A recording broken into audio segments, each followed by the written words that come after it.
Hello, my friends, and welcome to the actual stream. Today, it is the monthly AT. It opens in 19 minutes here. 19 minutes is where things are coming down here as well. It will be for the, it's a good gizmo, actually. It's the Champions Dragon gizmo, legendary gizmo thing, obviously with the usual mega gold, mystic coins, and so on and so forth. But yes, here we go. Now, of course, there are actually a fair few teams to be looking out for here, I believe. We've got to be looking out for, obviously, the French Worms, probably the favorite, and have been kind of dominating the monthly AT for a good amount of time right now. However, there are also a lot of other teams. Ultranumb have returned to try and take them down. We have Team Prestige as well, which is Pain and Aeon's very formidable PvP team. We have the team that has got Curl, Torben, and Misha on it, which, again, is going to be very, very strong.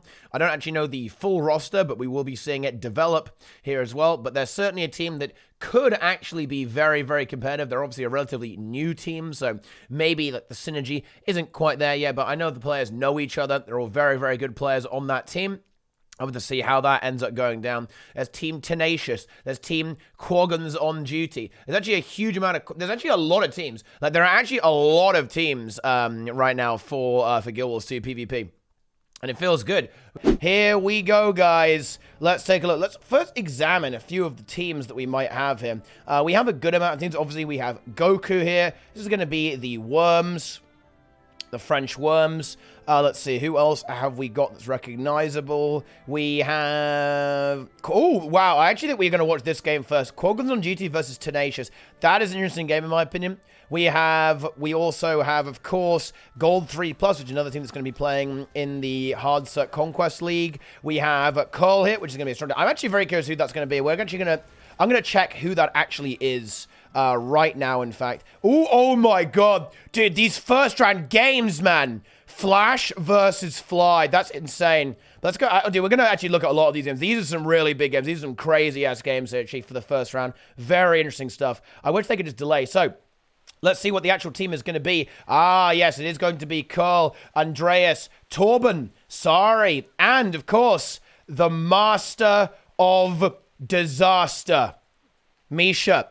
Going up against, well, I mean, this is basically, wait, what the hell is this? This is just I think this is a pug group. They're probably very, very dead, I'm afraid. But we actually do have a few interesting teams here, I believe. I'm going to try and keep an eye on Tenacious versus Quagons on Duty, and then also we're going to get into Fly versus Flash. Yeah, exactly, Goku. I've already seen it. I'm in there. All right, here we go. So here we have Ultranumb. It's going to be Fly on the Power Herald. It's going to be Capablanca on the Power Renegade. Now, let's see what build he's going with, actually. Oh, interesting.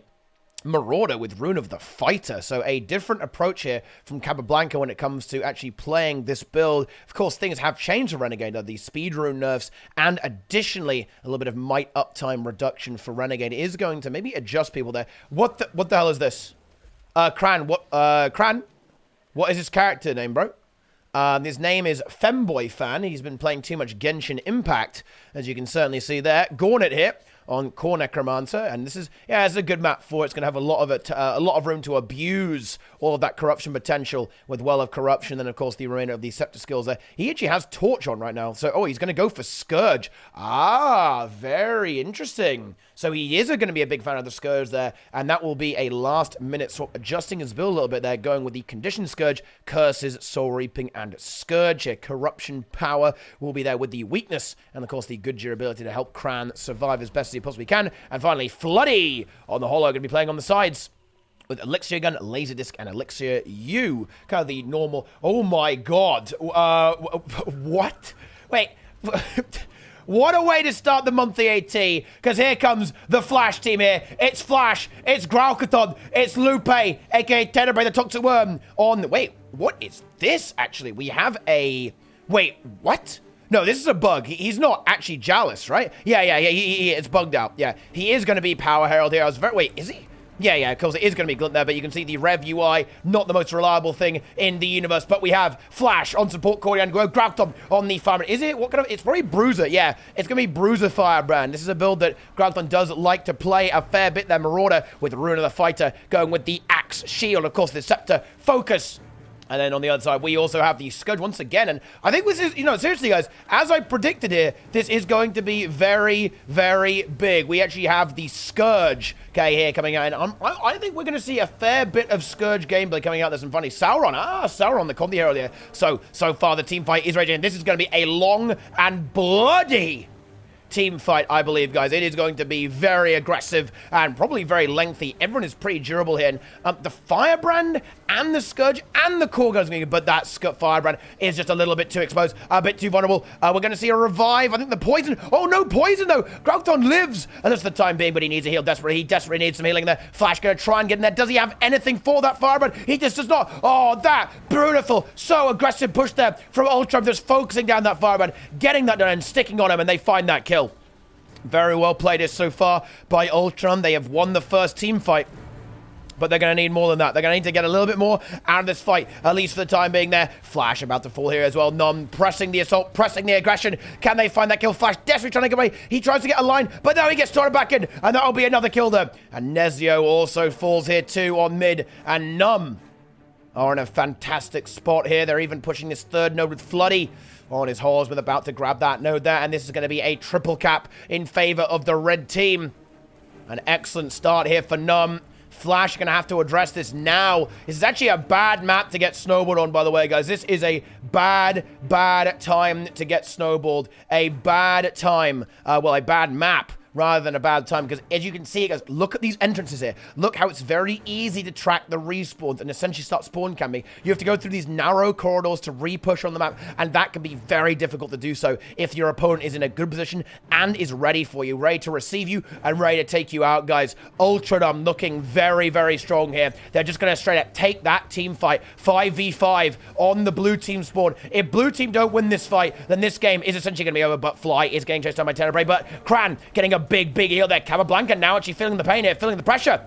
Can Numb actually rally this fight? Things are getting incredibly explosive. We may see a kill on the Fly. Fly is going to go down. There should be a revival here from Cran, though. Yes, there is. Great revival there. Can they rally this fight? They may have to back up. They may be overextending it a little bit. Fly may be about to go down, and can he get a glint heal in? But Cran now unbelievably pressured as well. Fly is backing off their good kites here by Ultranumb. They're trying to peel for their end. Great kite there. Good knockback there from Cran. They're holding it well. They're trying to hold firm here. Can they get there? Very aggressive push in. But honestly, the points are looking very scary right now. Right off the bat for Ultranumb. Looks like they are going to end up losing that fight. Cran is in the down state there, so Ultranumb are going to have to disengage, but they've still got a triple cap. They've got a triple cap, guys. Look, I am not, by the way, I'm not ignoring the subs, guys. Do you think I'm crazy? Do you think I'm insane? Also, now, notice what happened here. This is a very big learning experience, chat. A very big learning experience. Numb, they lose a player, they disengage. They do not lose any more players. They just lose their Guardian, and they disengage immediately. This is exactly how it needs to be. Lose a player, don't lose any more. Continue to play them up. And you'll notice that even though, yes, blue team were able to win the team fight, they did not really get much on the map. Floody immediately disengages to the mansion. And then the rest of the team just starts trolling the team fight until their support is back. And here we go. Now they're going to try and take the fight again. This time with full cooldowns, fully ready to go. Who's going to be the target? Looks like they want to try and maybe go for a Revenant here. Maybe going on to Sauron so far, or maybe the Scourge. Let's see what they want to do. It is going to be a very brawly team fight. The Scourge is going to make it so brawly on both sides. But, oh my god, a massive burst from Capablanca and beautiful corruption from Gordit obliterates the team fight. Flash, Sauron, and Nezio so low right now.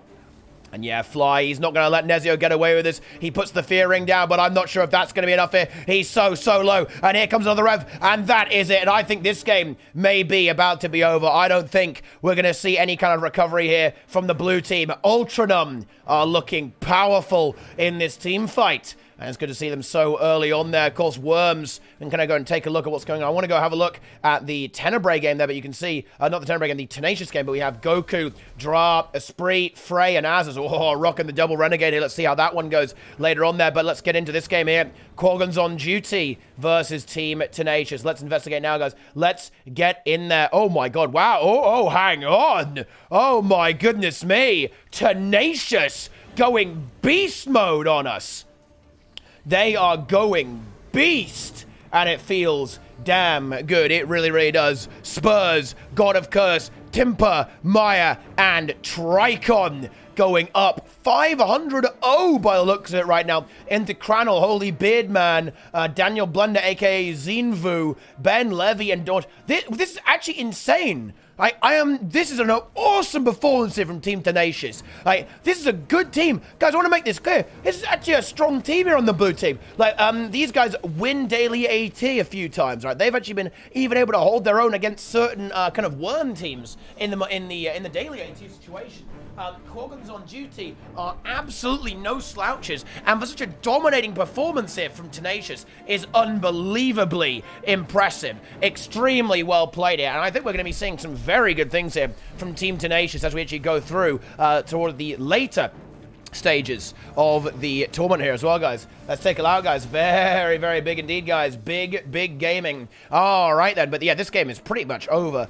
This game is pretty much just about done. Charbringers, this actually might be Flandre's team. I believe that was like a, wait. Whoa, what the hell? What is this? Dude, I'm loving this team name here.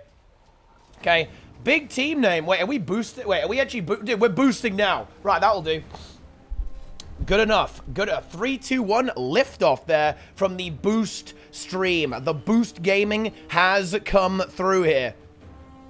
Very impressive stuff right now, guys. But let me just say this, guys, okay? Let me just say this. We're going to, look, okay? I know that something happened in the chat. We're going to get to the end of the round because, honestly, it needs my full attention and deal with it, guys, okay? So we're going to just chill there, and then we're going to address the absolute insanity with what's going on. Yeah, we actually have a 4v5. Wait, how is Red Team winning? Red Team is actually kind of not losing, even in a 4v5 situation. This is very impressive. They do now get their player back. They have the reconnection from the Red Team. He's coming back into play, but his team did a great job of holding on until he was able to get back into the game. And there it is, guys. That is big, big gaming indeed. Wait. What is this? Hung Peepo, Hung Cheerleader, Hung Chief, Hung Middlewoman, Hung Postwoman. What are these names? Okay, you know what though? I like it. I love that they got a team name. They've got all their names all aligned right now. That is what I want to see, guys. That is good stuff. That is good content. There we go. Very nice. Love it. Exactly what we need to see in these times here. We want to see teams forming up, and I hope they play in the tournament, guys. You guys better sign up for my tournament. But yeah, okay, this is going to be, I think this should be, I mean, if they were actually holding 4v5, this should be a fairly straightforward win, I imagine, from this stage for the Red Team. They're trying to get this rally. Hung Peepo actually in a little bit of trouble in the downstate, but I think with the 2 players here from Red, they will not be able to, they won't actually end up losing their player there. They can simply get the cleave out there, and also maybe doing a bit of run there. Oh, actually, are we going to see the Thief die here too? Actually may see the Thief die. Yeah, I think we are. Yeah, so yeah, Red Team are going to win this game almost certainly. They're going to be cleaned up. I think that's basically, we're getting towards the end of a lot of these games. These games are more or less over. Aki versus Frosty could be a little bit interesting here. Let's take a look at this. What have we got going on here? We've got some kind of like weird stuff going on here. Wait, Frosty. Wait, what the hell is this? Okay, wait, hang on a minute. What is this individual? Okay, Frosty 3274. I don't think it's any relation to Frostball 99. But then again, who knows, guys? You know, you never know, like where he's gonna pop up, like a random pug day monthly AT. You simply never know, my friends. You just never, ever know. Now, I don't think it's Frostball, guys. Okay, I'm not really thinking that's super likely right now. But this game is actually pretty close, though. Red Team are a little bummed. They have found 2 kills. If they can actually snowball this, they can maybe get back into this game. And see if they can make this happen. They're going to go for this kill onto the Hollowsmith here. Dragon Knight's going to be a little bit careful to disengage here. He is going to be 1v2, at least for the team being there. Heavenly and Frosty go for a massive burst, and they find that burst. Oh, my goodness. Are they going to get that kill? Oh, the healing comes through, but it's, oh, no, he reflects the taunt onto himself. That is not what you would see. But the Hollow is going to die. There's a Treb shot coming through as well. This actually could be a really big comeback move here for the Red Team. Heavenly pushing in there into the Weaver is very low, and we'll have to face the Necromancer as well. The Reaper coming back off respawn there. So I think Heavenly is going to be in a lot of trouble there. The Reaper shot's going to come through. Oh, that might be a dead warrior there. Can Heavenly get away with it? Oh, does get Defiant stance and has Segura mobility, so we'll be able to disengage there, at least for the time being. Frosty now coming in, though, but Red Team having that 2-cap. They are going to win the game like this. If the Thief is going to go for this decap, can he find it? I don't think so. The Ranger is in play. We'll be able there to deny that, but he's going to go back to mid and maybe look for a kill onto Mad Cody the Dragon away. Whoa, what was his build, actually? A slightly different approach here, going with a Litany of Wrath. Oh my god, dude, the Thief. What the? Wait, what the hell is this? Dude, Fake Sind instantly dies. Syndrana's ult account playing in monthly dies within seconds to Dragon Hunter. Dude, if Sin's dying, you know it's OP. But I don't know what to say. That is, wow, that is not good there. Asdru ints as well. Dude, red team's making this comeback. They are making this comeback work right now. This is insane. Wait, there's a comeback happening in the other game. Are you guys serious?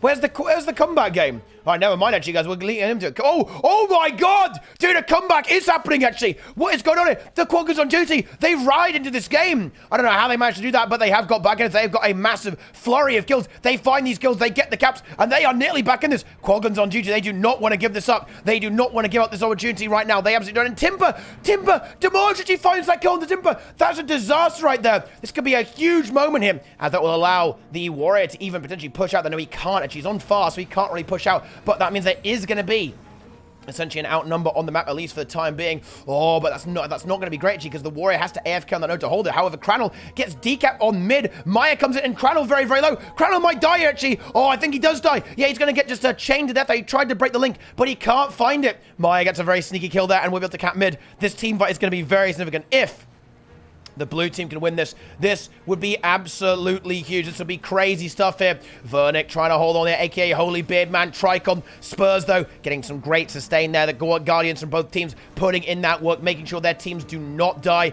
Meanwhile, Demolish going to 1v1 into Timberino again, but this time Maya's going to plus it. Oh, that's going to be scary for the Warrior. He's going to have to concede the node, and if this fight doesn't go anywhere, then that's going to be very, very bad here for the Quaggons on duty. They absolutely need to get this kill. They need to win this fight quickly, otherwise they just don't have the map. Demolish gets driven away from the windmill, as we did by Maya there. Oh no, he gets trapped. Oh no, no, no, no. Oh no, not like this. Surely not like this. He does actually get the cleanse, but no, he doesn't. Oh no, Demolish. He walks into mid. He sees the traps, but he sees the traps when they're already on him, and I think that might be about it. Actually, that should conclude the game there. Dragon of the traps there, placed on the node, and Demolish going for the decap immediately kills himself. No way to get out of there, and he is a dead man walking, and there it is. I don't think there's any way to recover now. With Holy Beardman down there, the team fight going in favor in the end there towards Team Tenacious. That is going to be the end of that, and more or less the end of this round there as well. Holy Beardman falls,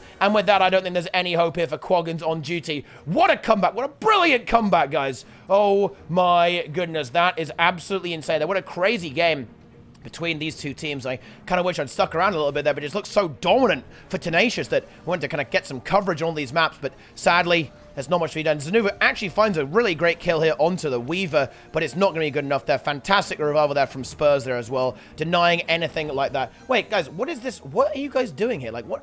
Look, okay, what the fuck is this stuff in the chat there? What the hell is going on? But yeah, Crannel dies, and that is pretty much the end of that. What are you guys even posting here? What are these messages? Okay.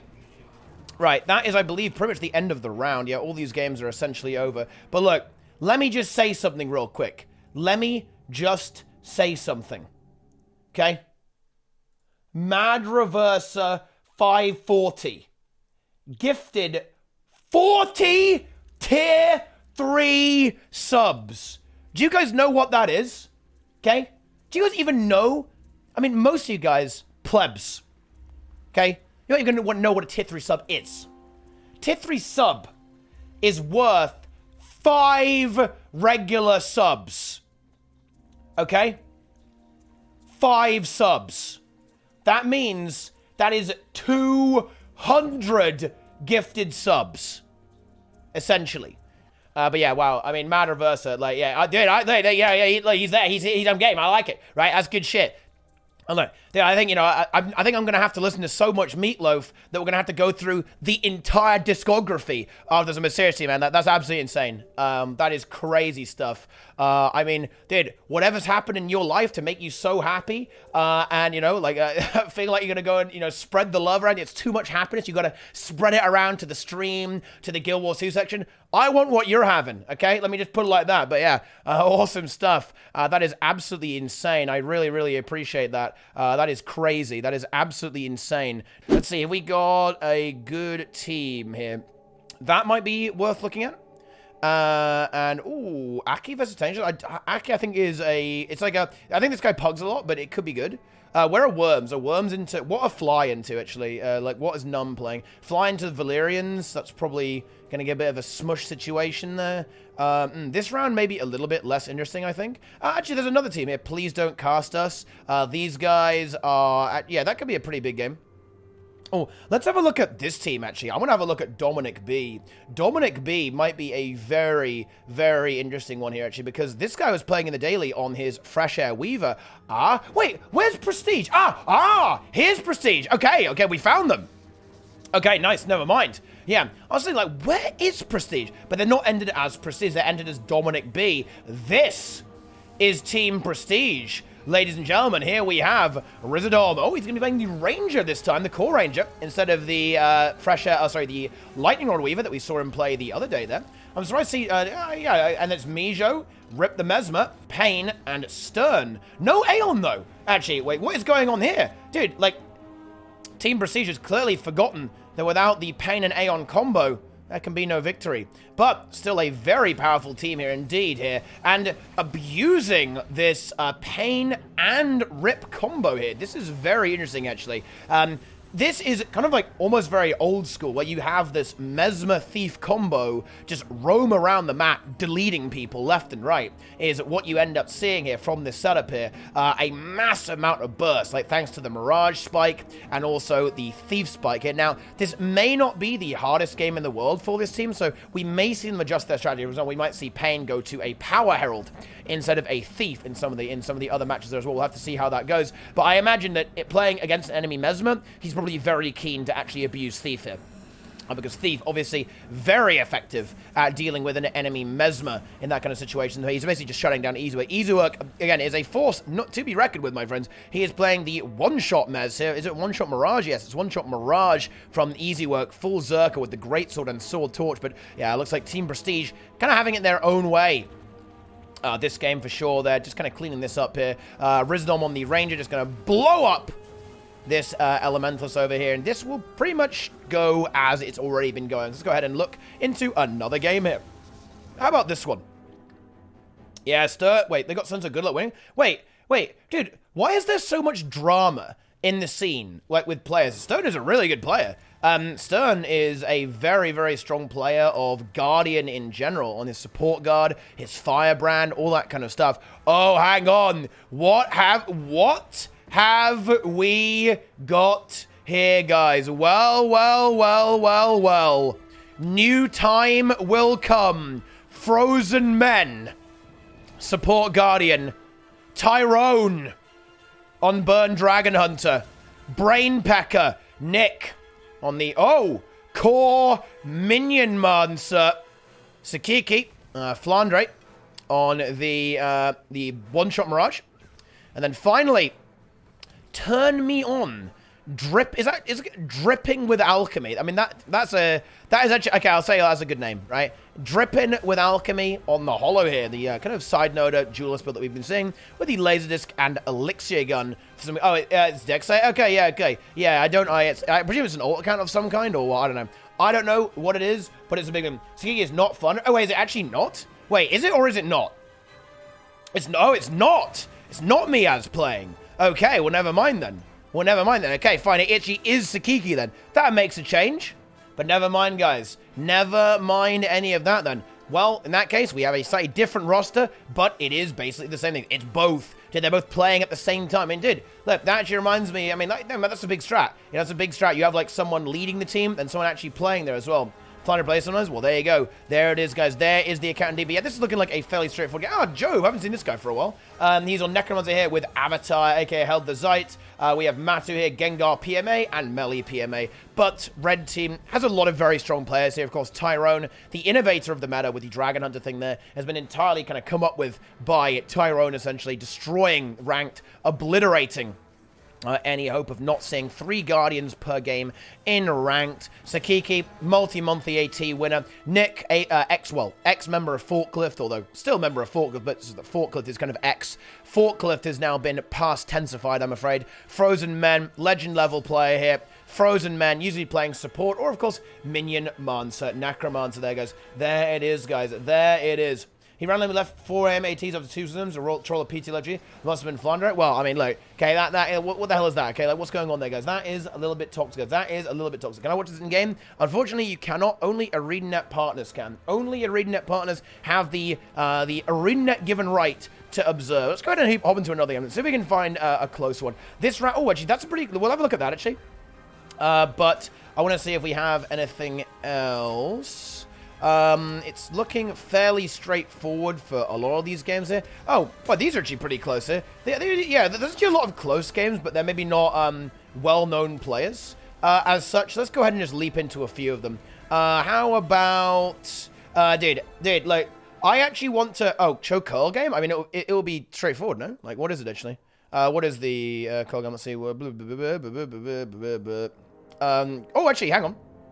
All right, yeah. Hype game here, maybe. Yeah. We might have... Oh, yeah. Oh, we do. Okay, we actually have something interesting here. So, on the red team, we have Gold 3+. We have Snoop. They're all fucking rappers. Okay, except for Scare. He's not. Okay, we have Coil here, a.k.a. Snoop Dogg. We have Packwax on the Mirage. Okay, 2 extra card there. Puff Daddy, Badaka, Dara Slice here on the Scourge. Oh, getting nuked by the Ranger. And sorry there, goodness me. Nicola here on the Condi Herald, aka Scare, and Lil Kim on Izzy on the Thief. Rotating on them, but red team grabbing the hammer and controlling the map very effectively here. This would be a harsh blow to lose this early on in Swiss, actually, because if they face Numb, if they lose twice, that could potentially threaten their chances of moving through eliminations. But on the blue team, we have a very strong team. It is the Quarantined Torben Dragons. Here we have Curl, Andreas on Jules Guardian. In fact, Torben on the Power Herald, Sari on the Thief, and Misha the Master Disaster on Condi Herald. He's grabbed the mid there. And we are seeing a very non-team fight focused, more of a 3-node style, but this may not be the map to actually play that, in fact.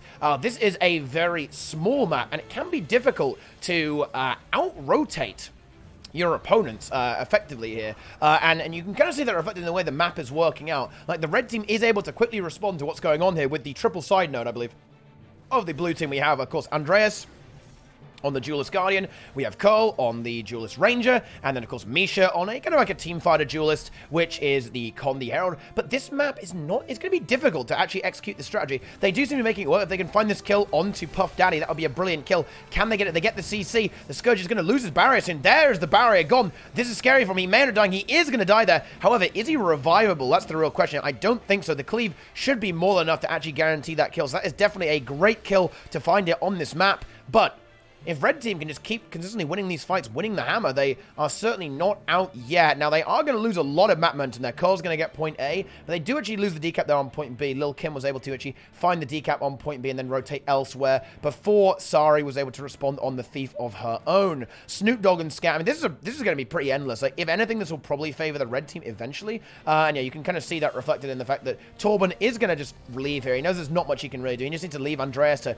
1v2. This will stall this out for as long as possible. Oh my goodness. The core guard is alone, and he's got no way to get counter pressure for there, allowing the Rev just to go ham and start auto-attacking and obliterate Snoop Dogg here. Snoop Dogg not down just yet, but I'm not sure. He needs some peel from the team here. The Thief is going to come in there and save the core guard in just barely in time. Hammer now up once again. Is it Misha versus the Necro? I believe it is. Yeah, it's Puff Daddy versus Misha. This actually might be pretty endless, actually. I'm not sure if this would ever end with the core, the Rev. Actually, maybe the Scourge might be able to eventually win. I think it very much depends on...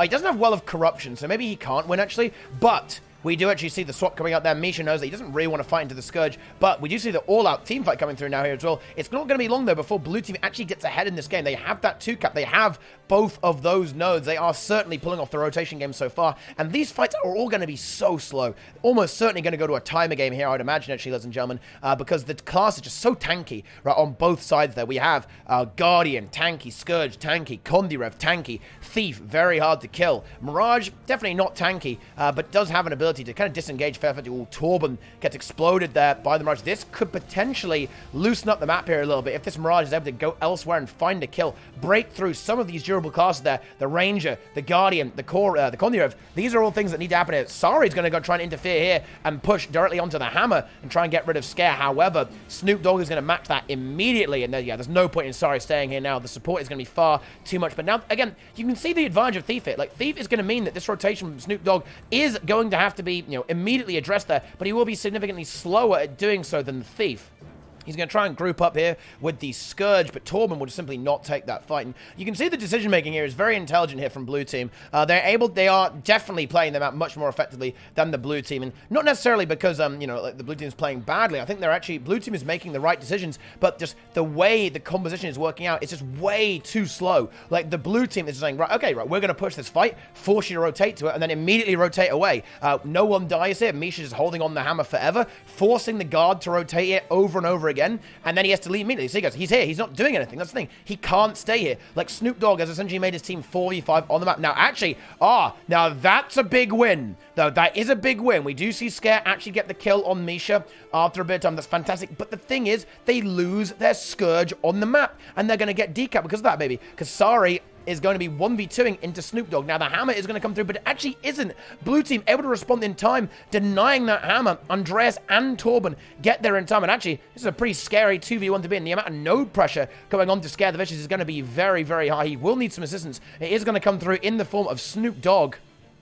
Get some big heals there, and we'll be able to sustain him. But again, look at this rotation. We immediately see Torben leave. He doesn't try and push luck. They don't try and take a bad 2v2. He immediately leaves, and they go back to playing the sides. Like, mid is not their concern. All they want to do is just get the side nodes, abuse the Kondirev, abuse the Ranger, and abuse the Guardian, just to stall out these nodes, deny territory to the enemy team, and slowly grind them out. Now, Colt is under heavy pressure. The Mirage and the Thief trying to take him out, but is he going to get away with this? He actually might just get away. Oh, no, never mind. He actually dies to falling damage. That is quite funny, but honestly not bad. He was probably a bit dead either way there. So just dying here is going to basically just increase, speed up his respawn timing there. It's going to just speed up the respawn time so he's able to get back into the action a little bit quicker. It's actually a smart thing to do, guys. Like, if you die to falling damage, it means your enemy can't bleed you, your team can't bait it into reviving you and then die in the cleave. So in a way, that was actually not really that bad. It would have been worse if he went down, say, first, then fell, or something like that, got knocked, because then some weird things can absolutely happen there. Snoop Dogg tries to get in there, re-sustains the rev, and then immediately leaves,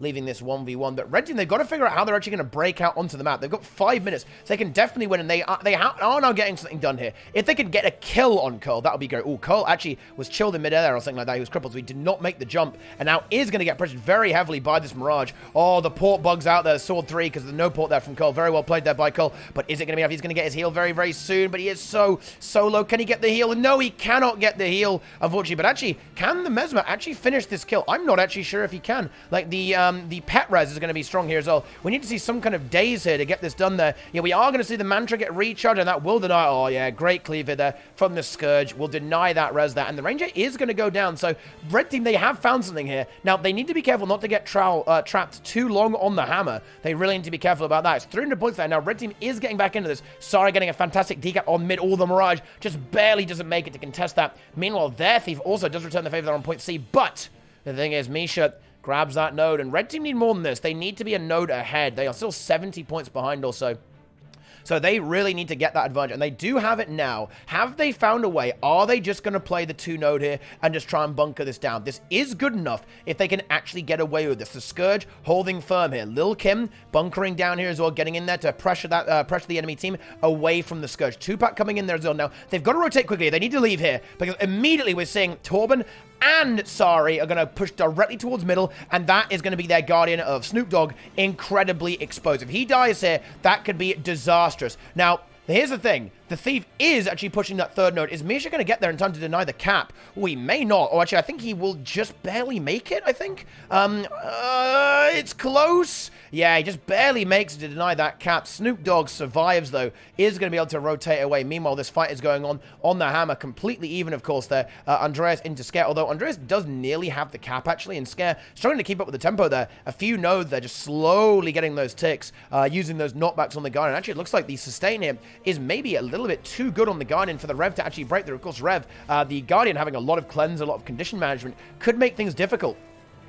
for the Revenant to actually break through this Guardian. Certainly looks that way for a while. He actually still has full cooldowns there available with renewed focus to resustain and go around again if he needs to. Oh, this is getting really spicy. Badaka is going to grab point A, and let's see, can Red Team get point B? They need it. It's going to be a 2v2. Misha and Torben versus Tupac and Snoop Dogg. Now, they do have the support, but the thing is, that's a lot of damage there, and honestly, quite a lot of durability from Misha and Torben. They might be able to make this work here, but if Red Team gets this cap, they may end up winning this game because it is a strong 2v2. Well, now it's going to get outnumbered here by the Thief as well. However, Hammer comes through. That will be a full reset on the map. Can Red Team actually... Oh no! Dude, Red Team, did they just cap that? Oh, Red Team just capped that as well. That's incredibly unfortunate. It's going to get reset. Now, Badaka, is he going to get point A again? No, he is not, actually. Andreas is going to get there in time. And, oh, that's very, very good here for the blue team. That's fantastic for them because they are now outnumbering here as well on point C. They're able to rotate away from the Hammer, bring in additional players to deal with point C while still having point A contested there by Curl. Now, the Scourge, I don't think the Scourge can kill the Guardian either. There's no way there's enough damage here. The Scourge is going to hold the node for a while, but particularly with the Thief, and there's no way he can actually push this successfully. Oh, he does just barely kite away in time. Survives, at least for the time being, but the Thief is not letting him rest. The Thief continues the fear, and the Cluster Bomb. The Cluster Bomb's spam is massive. Can he survive this? He needs a bit more Shroud to get his Shroud off here, and he is going to find the Harbinger Shroud, I believe. Can maybe survive, but I don't think they have enough time to actually win this game anymore. I think that is going to be a very narrow victory for the blue team here. It looks maybe it looks a little bit closer than it actually is. Like when you have like a very slow, scrappy game, it can end up very close on points simply because of the grind that happens. But no, I would actually say this is a fairly decisive victory when it comes down there. It certainly was close in the middle of this game here. Around this section, it was very, very close indeed, I think. But blue team were able to rally, get ahead, and secure that victory. They do manage to pull off the 3-node play, even on a map as small as Skyhammer. They make it work, they rotate well, and they get the win. And there is the end of it. That is going to be victory there for the blue team. Well played. There were just 41 seconds left on the clock. Very strong stuff there, guys. Very, very, very stuff there. Yeah, big game, big game. Here we go. It is going to be our first game with the Worms up against a very powerful team. It's going to be Team Prestige on the red team, the French Worms on the blue team. Goku on support Guardian. So I think that makes sense on this map here. It's a big team fight map. I think we're going to see Goku play Warrior on maps like Temple, and probably Guardian on like very team fight maps like this. Goku, and then Dra on the Power Herald. Esprit on fire there on the Weaver. And yeah, just like I thought, guys, here it is. Here they are. It's triple rev. And already landing a massive kill on Demijo. A great revive there from Cern, though, immediately rallying up that Necromancer. He is still alive, but oh, those revs. Oh, Mijo's going to have such a rough game, man. But he does actually nearly get a kill on Az's. Goku re-sustaining him, but this is going to be so tough for this Reaper to survive. Triple Shiro Rev. Oh, no. This damage is just insane. Oh, I don't envy him at all right now. He's doing his best. He does get a lot of great damage there. Of course, he's going with Reaper. Is he playing Spite or is he playing Blood? Yeah, he's going to play the slightly more sane, more competitive oriented Blood build there from the Reaper. But how can you survive on Necromancer into Triple Rev?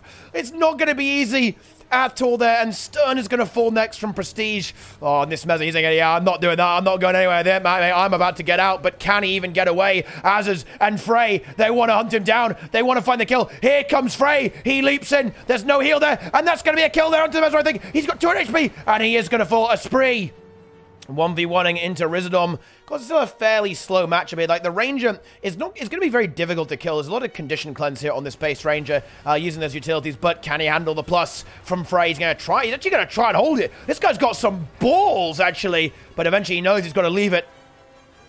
No way he can hold that 1v2.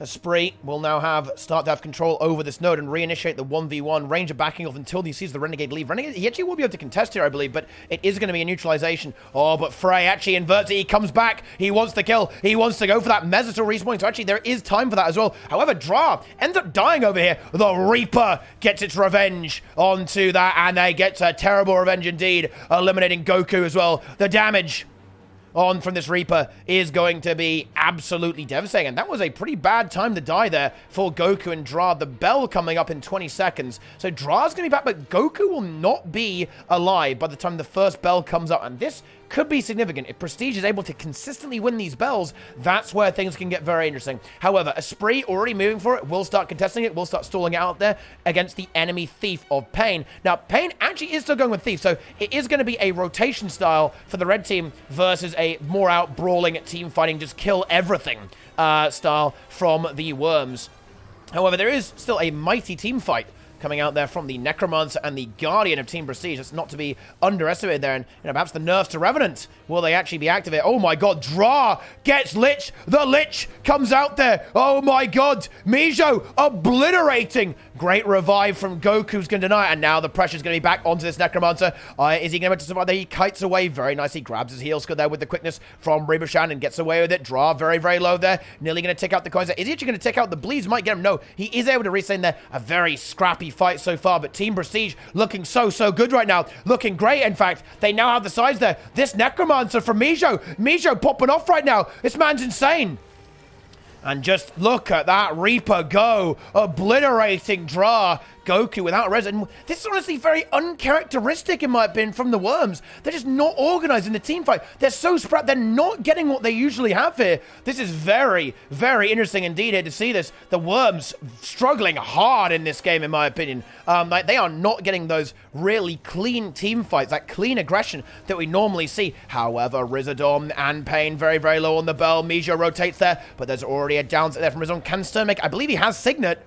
Can he get there in time? He's going to go for it. Think he is. Yeah, sword ports in. Goes for the hand res. Is going to Signet it. Should find it. Is going to get it. And all of a sudden, this fight is pretty good here for Prestige with their support and Necromancer. That's going to be scary to deal with. For the Worms, but of course, never underestimate the revs here. We have Esprit here too. We have Azaz, Esprit, and Goku. There's a lot of no pressure there. The Weaver is going to be actually very effective here. All that AoE burning is going to be dangerous, but with the Guardian for the cleansers, it's not going to be easy. It's not going to be easy at all to actually deal with that. Oh, but the damage is coming through there. Azaz really piling on the pressure there onto Mijo. Bear in mind, guys, there's no more revival. And the CC and the burst onto the Necro is going to go. Oh my god, he dies instantly. The cleave is insane. Stern may be forced to give this up now. They really don't want to. They don't want to give the team fight away. They're delaying as long as they can. They know they actually have the map right now. Oh, but the Mezzo died there to Frey. That will be a cap there. And the bell, allowing the Worms to rotate out once again after claiming a quite nice victory there. Mijo is now back here. Here he comes. The big damage here. The Reaper has returned. He is back here. He's going to try and find a kill onto Esprit. Of course, Reaper can be very scary for a Weaver, and Esprit's going to have to immediately leave node. If he finds him outnumbered versus Mijo and anything else, he has got to get the hell out of there. That DPS from the Reaper, the chill, is going to make surviving on Weaver incredibly difficult there. And look at this. The work is being done by this Reaper, obliterating Azaz. The damage is huge. There's not much he can do without support, but he is now supported there by Goku. Mijo going for another bell. Actually, the bell is up again in 10 seconds. Smart play by Mijo. Just take the fight, force that fight, but he is going to be outnumbered. Stern going towards middle here. This could potentially leave the Necromancer exposed for a little while. Pain, though, is going to immediately respond there and try and help out the Necro. There we have Azaz there coming in there. Stern going to go back for the team fight, but Frey and Azaz and Goku are all there. That could be a little bit scary, particularly if Dra decides to get himself into play there as well, and that's exactly what he's going to do. But actually, he's in a bit of trouble. He's actually going to get shut down by Pain. He's going to get support there, and that's going to be a kill. Is that Signet going to do? But no, he's not going to get that. Tried to bait it out, I think, almost. But actually, honestly, Dra getting caught out here. Uncharacteristically so, I think. Just not being where he needs to be at the right time. And the team fight, I've got to say, it isn't clean, guys. Even if Worms win this is scary for them. They are in trouble right now. They're in a lot of trouble. Oh, that's a big glitch here from Mijo. Oh, is there any projectile destruction there that can keep this alive there? It's going to be difficult for Goku just when he's getting glitched to death. Oh, but they do manage to disengage it there using that mobility and some invulnerabilities to survive there. And Worms are holding this team fight, but they are losing the map. Oh, a 7-shot comes through, dealing out massive damage onto Mijo, and that is going to be the kill. I don't believe there's a Signet here either, so if they can't get this revive, that will be a kill. They get great CC, though. Nice knockback, and they get that Reaper back up. No problem, but he is definitely looking very pressure. Yeah, no sustain. Oh, not enough strategy. Strat evaporates from the burst of the Renegades, and this is going to be another one bell, I think, for the Worms, and that's going to put them back into the lead. Meanwhile, the map being played here by Esprit. And I believe Dra 1v1ing into Pain. Esprit looking good in this 1v1, actually. Riznom getting very, very low. He's going to have to give it the node. He has to give it up. Can't hold it. Meanwhile, on the team fight. Oh, yeah. Stern. I mean, when you start losing players...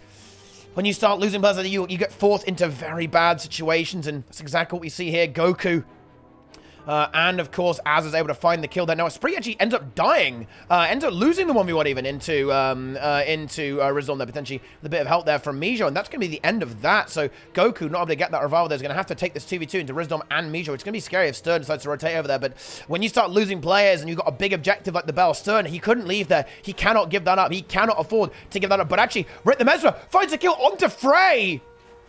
Stern coming in there just to take credit, get top stats. Daily top stats is coming through there for Stern. Find the kill onto the Renegade.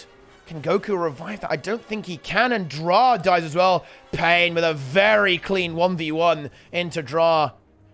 Gets that kill. Very good stuff. And Pain puts his team ahead, actually, by 5 points. They were exactly even, but now it's going to get flexed up a bit. Ooh, another bell coming up in 30 seconds. Bear in mind, that's 70 points. Prestige cannot yield this. They absolutely cannot give this bell away. They must win this bell. Rizadom getting chased down right now by Azaz. Azaz going to try and hold on to that one, though. They only have one, and they are behind. They're losing this game. However, if they get the bell, it will put them significantly into the lead. Here it comes up in 5 seconds. They're going to go for this team fight. Let's see if they can make it. Here comes the big team. But this, honestly, could be the fight that decides the game. Who's going to win this? Already, we see the 7 shots coming out there. 7 shot, 14 shot, 21 shot. Let's see who's going to get this done. Goku and Az is actually outnumbered. We need to see another rotation coming in from the Worms. It's going to be Dra who responds to it. But here comes the Reaper. The Reaper's here. Is there a Lich available, actually? We'll see when he drops out of shot if he has Lich. Lich could be incredibly valuable. Oh, there is Lich. He's going to go for it. Here goes Mijo. Can he carry this game? The auto attacks are there. The big damage. Goku getting pressured, but the Revs are immediately trying to peel for their gun, and they do that effectively. However, the Bell getting capped there by Red, but the Worms are collapsing onto the Reaper. The burst is big, but Azaz is going to be the first kill there. However, a great revival there from Goku gets him back up there, but of course, that means there will still be a revival there from Stern. Stern here on the core guard. He's ready to rock and roll. He's ready to sustain. He is ready to heal. And Signet there. Cooldowns are still here. Renewed focus for a reload directly onto this Guardian if he so needs it. And actually, oh, the Worms almost thinking about disengaging this. They've got to win this pretty damn quickly. Oh, Frey gets caught there by Pain and Rip the Mezzo, but Mijo dies. Is there an interrupt there? I don't think there is. Oh, but he's still not in a good state. He may end up dying again. Not much shroud here for the Reaper. Can he somehow hold on? He does not able to. Stern's going to try and revive that, abusing that res trait, but I don't think that's going to be, no. Yeah, and he can't. He's got to get on the node. Very nice sword too there to just barely deny it, but how long can he hold on against the might of Goku and Azaz? Dra will be here as well very, very soon. But, oh, this bell is critical. They've given up the entire map for it, though. They've got to win this quickly. Frey decaps mid. He's slowing this game down just barely. Can Esprit do the same? Looks like he is in the process of it. But Red Team just doing such a good job of stalling this bell out. It's still 70 points. It does put the Worms in the lead if they can actually win it. But it's going to take a while there. Pain and Stern should be able to hold it. But honestly, the Renegade, oh, it's about to find that killer. Pain stealth. It's going to be over. But actually, Mijos gets back in time. This is massive here. Azaz and Goku in so much trouble now. The Reaper is here. Rizadom ends up dying. But I think Esprit's got to get to the bell. Oh, Dra's going to make it. Can the Worms hold off? Azaz so low. Heal skill interrupted. Goku on point there. Gets knocked away. And the bell actually is retained control of, at least for the time being, by the blue team. Mijo very, very low here. He's getting nuked here. He's getting blown up. Heal skill pop. No Signet for Cerny. He already used it last time. Can the Reaper get away? He cannot. Esprit gets in there. And the cleave is going to be way too much. This revival will not come through from Prestige. Prestige looking so good, though, in this game. But blue team, they're going to get it. Oh, no, the Worms. They're going to scrabble this victory, I think. Frey again, Rip the Mesmer, a monster Mirage, gets the kill on Frey, but Dra arrives in time. The Distort is not going, oh my god, he actually gets it. Oh my god, he gets the stomp, but I don't think it matters at this point. Prestige looking insane right now, abusing the old meta of the Mesmer and Thief. Great play here from Rip the Mesmer and Pain to play them. Amijo fully activating here on the Reaper, but it's not going to be enough. Worms are going to get away with it, guys. Prestige is so strong, though. Goku here with a spree, finishing the game.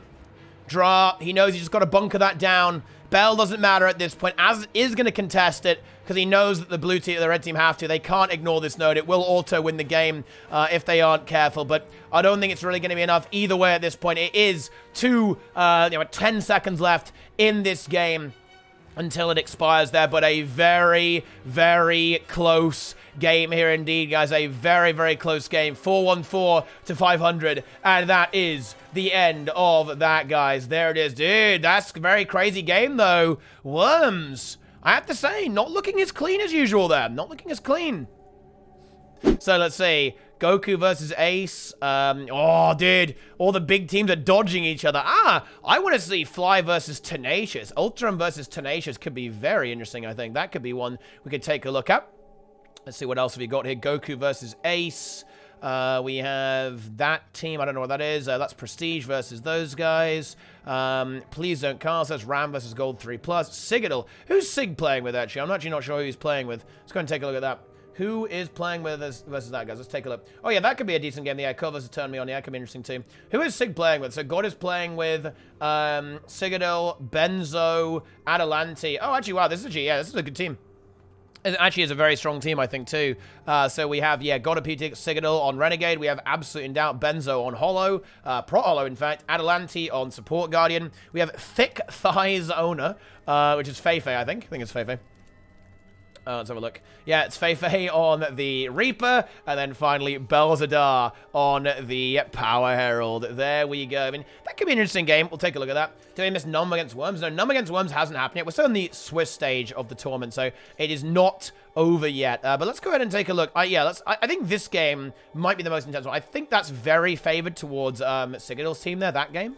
So let's go ahead and take a look at this. So this could be an interesting one, guys, because look, guys, you should look at this game. Frozen Men. Tyrone. The innovators of the meta. Look, guys, who here hasn't experienced Frozen Men being drunk playing Minion Mancer in ranked queues at 2 a.m.? He played Minion Mancer long before it was cool, guys. He was playing Minion Mancer hardcore, and we actually do, in fact, see a Minion Mancer here from the side nodes from Nick, in fact, Brainpacker. Been playing the Minion Mancer duelist thingy, teamfightery thing with, of course, the Sakiki here on the, is it Connie? Yeah, it's going to be Connie Mirage, actually, so it's going to be a bit, oh, no, it's not, actually, never mind, it's going to be Pistol for the CC, but going for an Omega Burst, in fact. Omega Burst setup here, big damage. Tyrone, of course, on Burn DH, dripping with Alchemy on the Holosmith. And that is the entire team, actually. Oh, Brainpacker getting buzzed hard there. And, of course, that is the Minion Monster. Now, Minion Monster does bring a lot of damage to the table, but what it does lack is, well, stun breaks, to be honest. It is very easy just to kind of outnumber and blow it up. And that is what we see. But actually, hang on. Torben goes down, say, here. And Tyrone cleave! Is he going to get it? Oh my god, Tyrone cleaves it. Tyrone carrying the team here. And all of a sudden, Cole in trouble here as well. Gets feared. He's got to run through that trap there. Is he going to go down there as well? Yes, he is. Cole's going to die. Tyrone, 1v9s once again. A Tyrone Lamau going hard. Resurrecting that Minion Monster from the grave, but we actually do see the Hollow die on mid there. Sorry. And Lazarus get that kill. Brutalizing it. What's going on here? What is actually happening here? Misha. Even playing on the Mirage this time. One dodge, man. Trying to play with Portal here. Now, I've seen some limited effectiveness with Portal, but let's see if it actually ends up working out. But it's still a little bit of a lead right now for the red team. Red make it to mid there. They contest Frozen Men. It's going to lock that down, at least for the time being. And I think with the Burn DH, they're going to get that kill very, very quickly. But they do lose the Mirage. And this is the thing about one-shot Mirage, man. Like, one-shot Mirage, it does have a lot of fragility to it. I mean, there's a huge amount of damage on the red team here with the Burn DH and the Mesmer. But actually staying alive is going to be very, very difficult indeed for our red team. Maybe Tyrone can do some weird shit, but no, Misha is going to find that cleave. He gets the Distort into the dodge and gets the Stomp immediately there before moving off very, very quickly. Leaving to this node, I actually think this is smart. Not over-pushing their luck here. Just going to go and clean up the rest of the map instead of kind of feeding and potentially inting them. One dodge man, though. Misha, very, very low indeed. Getting chased down by the Burst Mirage. Is he going to end up dying there? Wow! No, he isn't. Andreas gets the heal right at the last second. He's got one bleed on him, but he survives on 100 health there, dude. I am so sad he didn't die to falling damage there. I can't even begin to say it, guys. Oh, sorry. Gets exploded, though. The burst damage is going to be too much for her to survive, at least for the time being. And red team getting a successful push onto mid. Torben in trouble here. Very, very low. And this is where you are going to see a few problems here. There is no support for the blue team, right? So they are playing a very different style. Now, when you have something like Burn DH, when you have something like Support Guardian, it's going to be very hard for the blue team to actually team fight. to actually take an even fight into that is going to be extraordinarily difficult for the blue team. So you might see them die a lot, right? They might end up losing a lot of players, but end up winning the map simply because of rotation and finding these kind of good matchups or outnumbers quickly around the map. And you can see that reflected in how this is going. Like, even though blue team is technically an oh no, and it's this map as well, Tyrone about to grab that beast, and he can farm these beasts all game too as well. He's going to get that beast. There it is. Easy beast kill there. Tyrone survives it. Misha about to bleed out, and Andreas getting spiked hard by the Mesmer. Is he going to die there? I think he actually is. He is going to die there. 2 dead for blue. Now, we did actually see the red team get driven away there. The Holosmith getting killed there, having to get revived there by Frozen Men. But now, a big outnumber is going to come through. A supply crate lands on Torben. Torben gets his glint here, but actually, that is going to leave him very, very vulnerable, at least for a while there. Tyrone's trap actually procs on the pet, which is not exactly what he wanted there. Curl gets some value out of the AI there, but, you know, his pet's going to die in about 2 seconds, so not that much value, but a very close game here so far. Red team about to crawl into the lead there, just barely grabbing mid. Can the minion Mancer or Brainpecker hold off? It's going to be a 1v1 between Misha and Brainpecker. Yeah, I don't think Misha really wants to deal with that. He absolutely does not. There's no glint heal, I think. No, for Torben. No, he's not going to back it, and that is going to be a kill. No revive potential. Bear that in mind, guys, for the blue team. They cannot get that player back without actually hand-resing it, and they aren't going to be able to do that. However, Rasmus shots Andreas kind of baiting the Necro away from the node and force the decap there. Sorry gets in there. Is she going to try and push for the kill? Looks like she may go for it. It's going to take a while, though. The Minion Manta is going to be very, very tanky indeed, but he simply just leaves. He's going to get the hell out of there. Now, I think red team don't want to give Andreas the node. Yes, and we see the Necromancer push back on there to try and deny that, and they are able to do so. However, they actually lost mid, too. Like, some great decaps coming out. Some great map play from the blue team here, for sure. Now, Tyrone not able to peel enough for the Holo to survive there. Is there a Guardian coming in there? Yeah, we do see Frozen Men coming in. And here we see the weakness of the Core Guard. It is slow. We are seeing very quick movement here from the blue team. They are outmaneuvering Red so far. Red is struggling to keep up there and have their support where he needs to be. And this means they're kind of losing players, they're hemorrhaging kills, and losing control over the map. Meanwhile, the 1v1 between Andreas and Brainpecker is going to rage, but the Thief, oh, dude, Thief getting so much value, actually, in this game. Yeah, Thief from Sari really she is really putting in some work in this game, and she just being able to be there, find a kill, force a decap, force a neutralization. Not quite able to finish that kill, but just forcing that node and pressuring is always going to be a lot of value. And in fact, I think she wants to go for the kill again. Yeah, that Necro, I think she smells blood. No, going for the Holo instead. Oh, and a massive backstab there. Heartseeker backstab, doing huge damage onto the Holo. Pro Holo not able to survive it, and even the fight on mid not working out well, because an outnumber is an outnumber, ladies and gentlemen, guys. An outnumber is indeed a bad situation, no matter what you have, and Tyrone and Frozen Men not able to have that locked down. Meanwhile, blue team now having that those 2 nodes there immediately locked down. You'll notice that red team has never been able to get here, right? And that is the advantage of the Thief and the Mesmer. It just gives you that map control. Like, you know, it may not be exactly meta right now, but the map control that they're getting from the mobility of these classes and combined with the power of is absolutely insane. Like, red team, they're never going to go to Henge. Dude, Tyrone wants to go get Chieftain. There's no way he could ever make it across there without the entire map being completely snowballed against him. That is a huge part of how Guild Wars 2 PvP works out, and we're seeing blue team leverage that to the fullest right now. There we go. Meanwhile, Brainpecker getting shut down there, and that is going to be the end of that. Brainpecker stomped out by Andreas there. Oh, looks like he actually got rezzed, I guess, because he was down safe, but no longer. Like, sometimes, guys, the good old F key, it can be very, very effective indeed, and this is looking bad. Now, oh, hang on, Cole dies, but is it going to be a rally? Oh, wow. That is close. Very close. Cole does go down again, but without rallying the Mirage, that ain't good, right? That's very, very bad indeed. They're still going to be pretty much even on the map. Of course, they have a player up now with Smooch respawning, but it's starting to get out of control here. Like, red team, they're all focusing on this time that they have made it to the Henge, but you can see what happens when they make it to the Henge. They lose the entire map when they go over in that direction. They're not even going to get it either. The Necro's in an outnumbered situation. Is actually killing Torben, but Torben has the glint heal. He restores himself quite nicely. And yeah, we can see Smooch and Tyrone, they're around here. Gonna get that revival. Their portal has been placed there by Misha, and he'll be ready to go there and bring his team there to evacuate them, or immediately to push if they end up winning this fight. They're gonna go for that minion monster. They're gonna go for a big spike here. Can they find that spike? The big damage is gonna come through here, but the Mirage is not gonna be able to connect quite yet anyway, and he's gonna portal to mid instead. Oh my god, dude, Tyrone traps Misha. Unfortunately, Portal does not care about the trap, and he goes back around once again, takes it back again, and you can see that, you know, in another reality, guys, Portal is generating a lot of value. Maybe not the most impactful skill, not as what it once was, but it can certainly get you out of a tight spot and allow you to rotate very, very quickly, even with a large amount of players. Meanwhile, and you can see, look, notice this, guys. Immediately, when the map inverts and we see red team going for this node here is completely free the entire time. Misha is down. Can Tyrone somehow save this? I'm not sure if he can. The beast is, well, maybe he can kill the beast and that will rally. Oh my god. Holy shit. Wait, they need to actually res... Wait, dude. Are you fucking kidding me? Sari comes in, gets obliterated by Tyrone, and then ends up rallying the Mesmer.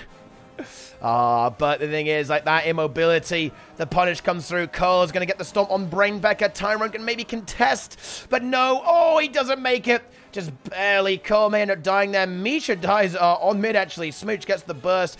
I mean, it's doable. It's recoverable for Red, but it's so hard with their comp. They just aren't fast enough versus... It's not even their comp. It's more like the blue team's comp. This is so hard to recover against. They're just so fast. Oh, Andreas dies.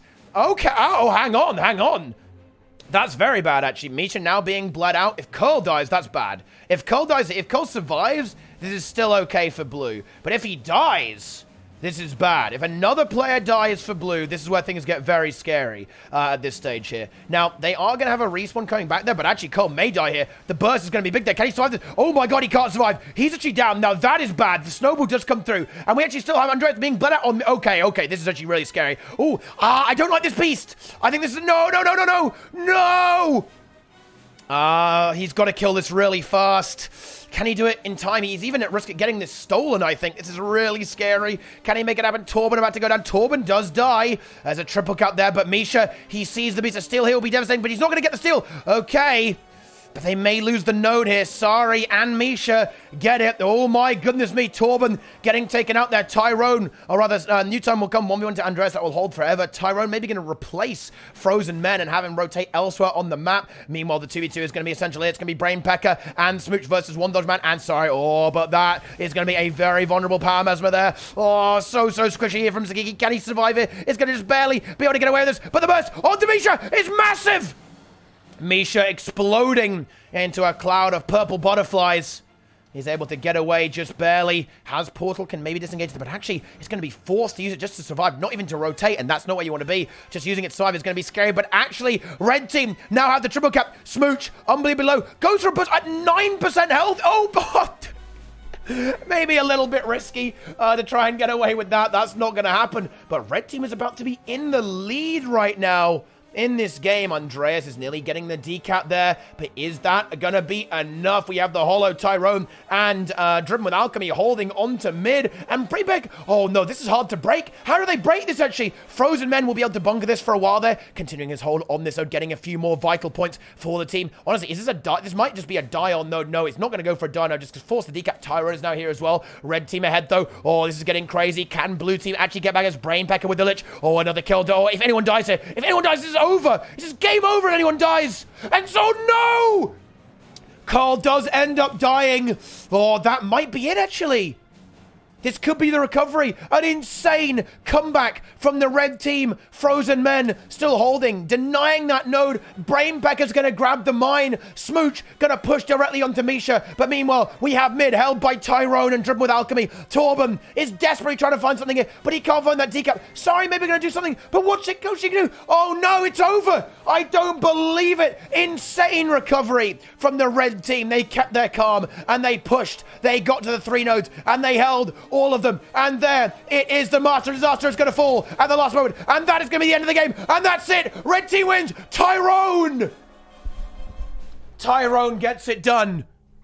Wow, that is madness. That is crazy there from Tyrone, making it happen there. Tyrone finding those kills, finding the Burn Dragon and the damage, and even the Power Mesmer being made to work there, dude. What a game. Dude, bunker man of my ass, dude. Like, what have we got going on here? Oh, ladies and gentlemen, we have the game that you have perhaps been waiting for all this time. Oh my goodness. Are you guys ready? It is going to be French Worms versus Ultranumb. Oh, Legacy. Oh, man. Okay, this is going to get crazy. So, on the red team, we have Fly on Power Herald, Capablanca on the Power Renegade, Gornet on Core Necromancer, Cran on Support Guardian, and Floody on the Duelist Horsemith. Going up against the French Worms, it's going to be Goku matching the Support Guardian, Dra on a Power Herald, Esprit going to jewel it up a little bit on the Burn Weaver, Azuz 7 shots you on Renegade as usual, and Frey gonna make it a double Renegade. It's gonna be triple Rev versus double Revenant. And look guys, this is a small map, it's a team fight map. There's nowhere to run, there's nowhere to hide, there's gonna be a lot of killing and just, well, just brutal team fighting and snowballing in this game. I think these fights are gonna get very, very intense indeed. Of course, I've gotta say, Numb's team fight looking clean, looking very clean so far. Can the Worms actually match that? And there's slight adaptation, moving on from the Warrior, going to the Guardian.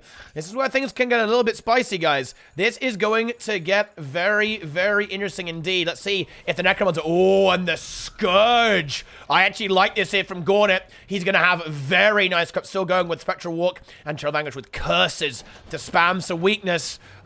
This is going to be a potential big pick. This could be a huge playmaker here for the red team. Yeah, and by the way, he knows that there's no point in taking Fleshworm because the Revs are just going to follow you. Triple Rev. This is going to come down to, can Cran keep Gornet alive?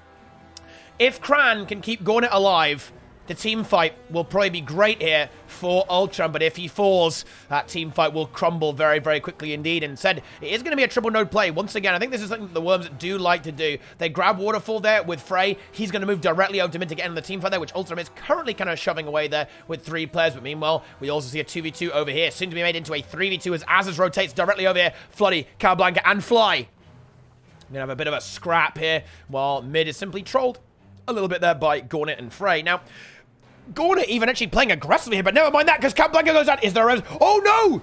Worms. Oh, they are fed up with having a bit of a team fight wobble versus Prestige on the Revenge of the Capricorn. They are coming out strong here, immediately taking down both Fly and Capablanca. Cran gets a fantastic revival there. Signet of Mercy comes through, reviving immediately there onto Fly, but Fly is going to die again. In fact, not able to survive. The relentless Renegade pressure coming out there from the French Worms. Floody is now under pressure here as well. Healing is coming out from Cran, but Worms are looking very, very strong indeed. Red team were able to grab mid there. Numb grabbing that mid cap there. Gornet pressuring away Frey from that node temporarily. Capablanca now respawning there as well. Goku forced to renew there, getting some heavy pressure there from the Renegade, but certainly good advantage so far for the French Worms early on in this game. Gornet just posturing around on the node, but the Worms there encircling this node. It's going to be an all-out 5v5. A full-on 5v5 on mid is what might happen here. Floody maybe thinking about rotating away, but no, he's not going to do it just yet there. Looks like it's going to come down to who is going to win this 5v5. Goku being chased down right now by Ultranumb. He actually has nothing. He's got no cooldowns left over. Is he going to fall there? I think he may end up going down there. Oh, he heals a little bit. Can he somehow get away? But no, he cannot. The support there, the Worms, may be getting a little bit too spread out there, but they are going to get that finish. There it is, and Ultranumb, they do take that fight. Worms still holding the sides, though. Can they disengage this fight now? They've got to figure out how to leave it. They lose that player. They must leave now. Meanwhile, Esprit 1v1 into Floody. Weaver into the hollow there. Ooh, another kill. Azuz does get caught there by Fly, and that will be the end of that. Goku actually respawns, but it's not going to be enough to get there in time to revive without the knockback. Blinded by Fly. Masterfully done there. Using that glint skill there. It is big gaming. Actually, Dra. Oh, my God. Very nice 1v1 from Capablanca. Destroying Dra. Is there a res here from Goku? No, there is not. Ooh, it was a bit of a rough start for Numb, but all of a sudden things are definitely looking up for them in the kind of the second little mini set of skirmishes in this game. Very, very strong here from the Worms, but also Numb wanting to get back into this. They want to demonstrate that they are going to get this done. Oh, Floody slowly losing this node here as well. Worth noticing here. Meanwhile, the rock-solid team fight of Numb just pursuing down Frey, shoving away. And actually, this might be a kill, but that is almost certainly going to kill their Fly. And Gordon, they converge. They find the kill. And actually, Worms, they've got to be careful here. They have got to be very careful. They are getting a little bit snowballed, and this is not a map to get snowballed on, guys. Things can get out of control very, very quickly. However, they're trying to return the favor by taking out Capablanca. Cran supporting very, very well, though. The healing is fantastic from the gun. The evasion is being chained together there by Capablanca. Big heals coming out there. Gordon now matching it. And here with the Scourge, this is where things are going to get a little bit worrying here. For the Worms, this 3v3 should end up favoring Numb here. Like the amount of corruption, the sustain there from the barrier, and of course the overall pressure should be higher there. Oh wow, and Gauntlet, he is wasting no time. Ghastly Breach dropped down, shoving the French Worms away, and Ultranumb, they get it done. They've got that 2-cap. Esprit ended up dying there as well. And all of a sudden, Numb looking strong. Numb with the 3-cap. They invert it. They snowball that. They win that fight. And they take a mile. They leave the inch. They're saying, no, we're taking the whole map right now. They own it all. Flooding into Esprit. 1v1. It's going to be a 1v2, though, as Frey is going to come in there. Flay's going to have to concede that at the very least. But if this fight goes badly for the Worms, then all of a sudden, Ultranumb looking so strong. There may be cock eating here one way or another. Well, I mean, we actually know there is for a goddamn fact. Gauntlet now heavily pressured here as well. The target is on that Necromancer. He is surviving well, though, and he is going to be tanky. He's got some cooldowns left over here. Well, actually, no, he doesn't. But maybe he will soon. If in about 10 seconds, he's going to have all of his stuff back. And, oh, the support from the Guardian is just so damn good. It really is. The support is fantastic. Meanwhile, Floody actually held off for a long time, long enough for Fly to rotate in. And Ultram ahead in this game for the time being. They are looking strong right now. Numb holding up 1v1 as is into Capablanca. Capablanca already a skilled just able to stand toe-to-toe with Dra, who is known for his ability to 1v1 on that Herald. But he is holding his own versus Azos, the original Renegade, the master of the Renegade. But actually, to drop plus, it nearly dies in the plus. Oh my god, what is going on? Dra goes down, and Numb are going to find themselves another kill there. Now, Fly did end up dying here as Frey comes in there to assist Esprit in this side node fight there. But that is very, very crazy indeed.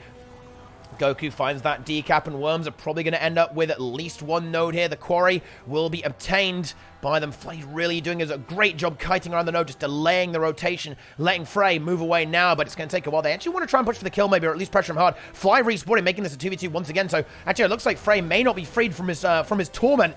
Having to deal with Floody and Fly just yet, as they have now returned back into play. Meanwhile, on far, they are actually getting a pretty successful team fight. Numb able to once again kind of force Azaz to back off there. Goku ready to support here. He's now emerging. I think they're going to maybe force it out of combat before re-pushing. Meanwhile, though, Dra with his speedy Herald gets the decap there on middle. Maybe looking for a full cap, but no, Capablanca has arrived in time to intercept that. It's one node pitch. The game has started to stabilize a little bit. We're seeing less frantic and massive swings in tempo, at least for the time being, so it's just going to be some very clinical, classic play. Who is going to get these kills? Who's going to get the next kill? I don't know who it's going to be. Fly looks like he's going to be the target here for the Worms, but of course Ultram, they're not going to do that without some kind of response. Azaz getting shoved away. Going to be the still leave. Goku a bit exposed there. Azaz come back in there to peel for the support. Meanwhile, this 1v1, Esprit versus Floody, pretty damn even stuff so far. Over there, mid being capped now by the Worms, still one node apiece. Both teams defending their territory effectively. They're going to try and 1v1 Capablanca. That did not work out for him that last time. Let's see if he can make it work this time. Of course, the Renegade is still going to have that kind of extra tankiness that might help it kind of stand toe-to-toe with something like a Herald. Ooh, but a great 7-shot there from Frey, and here's the 2v2. It's going to be Herald, Renegade, a completely even 2v2. Whoever wins is actually going to be very impactful because I think mid is completely stalled. This is the important fight. Floody actually decaps a Spree. Very nice play there. Oh, but the Worms, this is where they thrive, guys. This is where they thrive, my friends, ladies and gentlemen. They love those 2v2s. Oh, and Esprit gets it. Esprit does get... Oh my god. Esprit BMing in monthly AT. The big worm. The toxic worm there. Finds the woman, did give the node, but... gets that cap, and the Worms, they are so good. This is where they have that strength, is always those 2v2s, those 3v3s, those little skirmishes. The team fight is something they can do, but I think, you know, against the Necro, they don't really want to be there, and now they've got that rotation power. They have 2 kills on the board. Fly does respawn, but the Worms are going to have a bit of an advantage here in terms of coordinates, in terms of positioning, and they're going to try and find Capablanca. Capablanca just get full healed up there by Cran, though, great support there from the support beast, but Worms nearly have actually turned it around. They nearly have a triple cap here. If Numb leave that point for one node, one tick, it will be over. Fly does fall. There is a signet. Is there a stability too? But no, the Boon Rip denies it, and that is going to be a kill on Fly. And Worms, they want to take this fight. Goku, very pressure though. Worms, they're going to try and keep him alive. He is going to go down. Well of Corruption is there as well. Can Worms revive that? Oh, honestly, I don't think they can. They're going to maybe go for it, but they might get punished for that. They're going to try, but no, the Stomp from Cran comes out, and even though the mid node does get yielded to the Worms, they are going to have, the mid is going to get, the side of the waterfall is going to get grabbed there by Numb, and without the support, and with Cran still alive, I think the Worms will end up losing this fight. Yeah, they outlast it. They get it done. The outlast does come through, and Numb should start winning this fight, but actually, never mind. Capablanca maybe strays a little bit too far away. Great projectile reflection is going to keep Capablanca alive, at least for the time being. They turn around. They're going to Zerg down. They want to get Azaz. They want to take him. Draw, maybe they're the target. Draw, very, very low. He's got to cut this. Does he have Glint Heal? I believe he does. He's got the Glint Heal. He's alive, for at least for the time being there. And Worms, they're really holding this on. Goku has now returned. They've now narrowly gotten something. But Floody, role-playing as a thief, is going to return. Oh, draw, falls, but a Signet immediately precast there from Goku. They re-stabilize the fire. It is still going on. This brawl is just infinite. And actually, Frey, it's a Fly, nearly killing him. And actually, with Cowabunga, that should be a kill on the side note there. Frey is so much trouble here. Dra's going to get in there. Can this Renegade somehow survive? No, he cannot. There should be a stomp there here. I don't think that Dra can one me just... Oh, Azaz comes in. But no, with Cran, there's no way they can destabilize that in time. Ultranumb now once again getting themselves into a fantastic spot. Esprit dueling Floody on mid, but Floody got so much value there. He basically got a 2-cap for free the entire time, and this node is not contestable. Of course, when the respawn comes through, we may see a slightly different approach, then we may see a rotation from Frey over towards the quarry, but I think he may be forced to enter into this team fight yet again because Numb are not done. They are not done yet. They are 10 points ahead right now. Honestly, it could go either way. I can't call it, guys. I cannot call this. There's no way we can say who's actually truly going to be winning this game. Certainly right now, Numb looking very, very strong, but it has been back and forth the entire time. The fight's going this way, the other way. Capablanca maybe yielding the decap there. Always very, very low, but Fly beautifully ports onto the node, denying the decap there, at least for the time being. Capablanca going to chase away Dra there as well, and this node's still on touch. Esprit maybe looking, yeah, Esprit's going to go for the contest here. Floody getting chased down 1v2, but Esprit will be able to grab that node, I think, but of course that does leave an extra player on the map, essentially, for Ultranumb for the time being. But if the Worms can get into a good spot, if they can actually get this full cap, or is Esprit feeling greedy? Can he go for it? Because it's going to be a 3v4 on mid while he's not there. He's going to greed for the node. That means that his team has got to hold this 3v4 for the time being. Can they do it? Gauntlet so aggressive with this Scourge, not giving Goku a moment of respite, a moment of recovery there. Once again, Goku now going to go back, and he is completely drained of corners. He's got nothing left. He's in so much trouble here. He's getting blown the hell up. Esprit gets the full cap, now rotates in there. However, we saw one rev of Numb rotate away from middle to actually get rid of Dra, but the Worms, they've got that 2-cap. If they can hold on, if they can somehow survive this, they're going to get back into the lead. But Goku, so precious, he's going to try and get away. But actually, Capablanca overextends it, and he goes down. Where's Cran? Cran signets it. Great signet there from Cran. And Worms, they can rebound off that, denying that cooldown, getting the momentum back, getting their mojo back in. Meanwhile, Esprit still holding that. Oh, but Fly, here he is, the thief main within him. He's going to go for the contest. It is going to be matched, though. Oh, Azaz. Azaz matches it. Beautiful rotation there from Azaz. He makes it to the node. And that means that if the Worms hold on, they are going to win this game. Can they do it? They're about to be in the lead very, very soon. Esprit, Goku, and Frey holding down mid. Meanwhile, Fly rotating back mid. That's going to be bringing Azaz with him at the same time. Worms are going to make it even. Worms are there. It's 4-2-9, 4-2-9. Worms now ahead by 1 point. Can they keep this going? Dra 1v1 into Floody, holding that node down there as well, but the Worms, 3 minutes left to go. Can they actually hold this? They're holding this map, say, oh, Gauntlet being 1v1 to Esprit. That's scary, actually. Without the Necro in the team fight, Numb are not going to be happy. Goku actually pushing over down to Floody, and Floody, now in trouble. He is going to go down. Dra gets that kill. That will be a huge decap to have at this stage of the game, and Numb may have actually fumbled the rotation right at the last second. As in a 1v2, flying Capablanca, pushing for that decap, but he can actually give it because they have the decap on the other map. He doesn't have to be there. Yeah, and he knows it too. Frey coming in there to help, taunting to peel away that Renegade, and they are going to do that. Worms now just barely ahead. Dra going to get that cap for free. I think we're going to see the blue team just back off a little bit. All they've got to do, is there a signet here? I think there is. Is he going to land it? He does land it. And I think that is going to be it. The French Worms are going to meet the Worms. They can meet the Worms here. They meet Numb in Swiss. And they are just barely going to triumph. But oh my goodness me. This could be one hell of a monthly, one hell of a finals. Prestige were nearly out. They were 100 points away from beating the Worms. And Numb, they've done it even a little bit better. They are 50 points away from beating the Worms. This is one of the closest games we have ever seen, guys. This is going to be a massively competitive monthly AT. The GG comes through there from the winning team.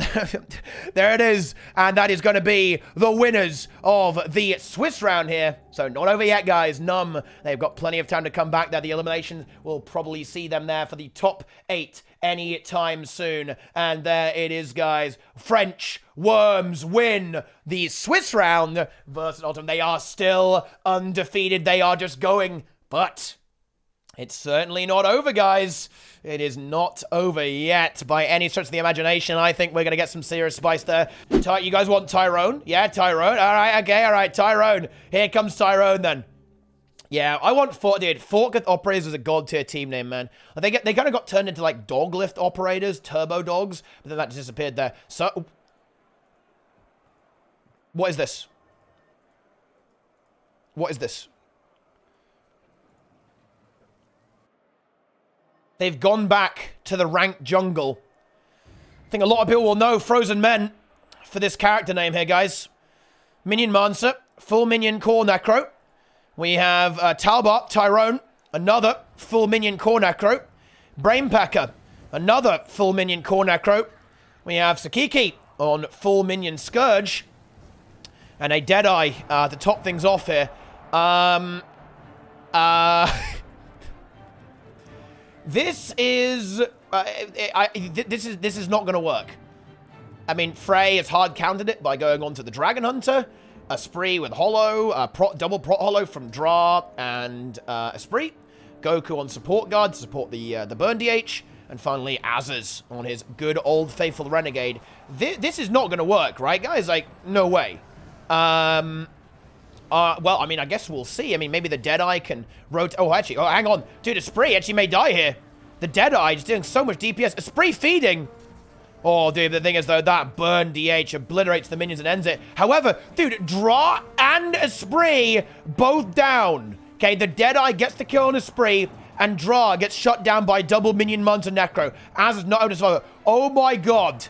Dude, is this the new Tyrone? Tyrone, Minion Mancer, he did burn DH. Is it time for Minion Mancer content, guys? Let's find out. Let's see how this goes here. Goku going to stall this node versus Brainpacker. Honestly, I think he can probably hold this. Like, the Lich is going to be definitely a big threat from here, but I think he can actually out-heal it fairly effectively. Dude, I just want to point this out. I want to point this out, guys. Notice the Jagged Horror. That's like Esprit or Dra resurrected as a minion. Esprit now back in play here, but I mean, I don't think this is not gonna work, right, guys? Like, I don't, even though, you know, I mean, obviously the Worms maybe not playing the ultimate tryhard comp here, just, I mean, this is, yeah, I mean, the minions, they're dead, right? Like, the one sword kills all of them, and they actually do, dude, Esprit actually did, fucking, Esprit actually does end up dead. Does Goku have a signet? He does have it, and he gets the revive, but, dude, the minions giving Esprit a bit of a tough time here, but the healing is gonna be good. Restoring Esprit back at a full health, and honestly, this Deadeye is putting in work here. Like, the Deadeye is honestly making it happen. There's just so much spike here. Like, the minions are kind of stalling it out, and yeah, Az is now under threat here. The Deadeye coming towards mid, might be able to find that kill, but I'm not really seeing where this is going, guys. Like, I'm not really seeing any kind of win condition, to be honest, for Red. Like, how do they win? Like, what are they going to do that is going to make people actually get ahead here? Like, the Dragonite is going to move around, killing every minion, and then killing the Necromancers as well. I mean, Azaz does end up dying there, and like, I feel like the Deadeye is the thing that can really make things happen here if the minions are able to stall these games out long enough, but it's not really... Dude, wait, what I'm actually amazed at is that the minions are actually winning these fights. Like, Dra dies here, the Necros is too much. Dra ends up dying there, even in this 2v2 with the Minion Mancer versus the DH and the Hollow. Dude, guys, do not tell Melina. Do not tell Melina about this, because actually, Red Team is actually somehow winning. What? Dude, is this it? Is this what takes the Worms? Prestige can't do it? Ultranumb couldn't do it? but quadruple Minion Mansa Necro now has a triple cap versus French Worms in a monthly automated tournament.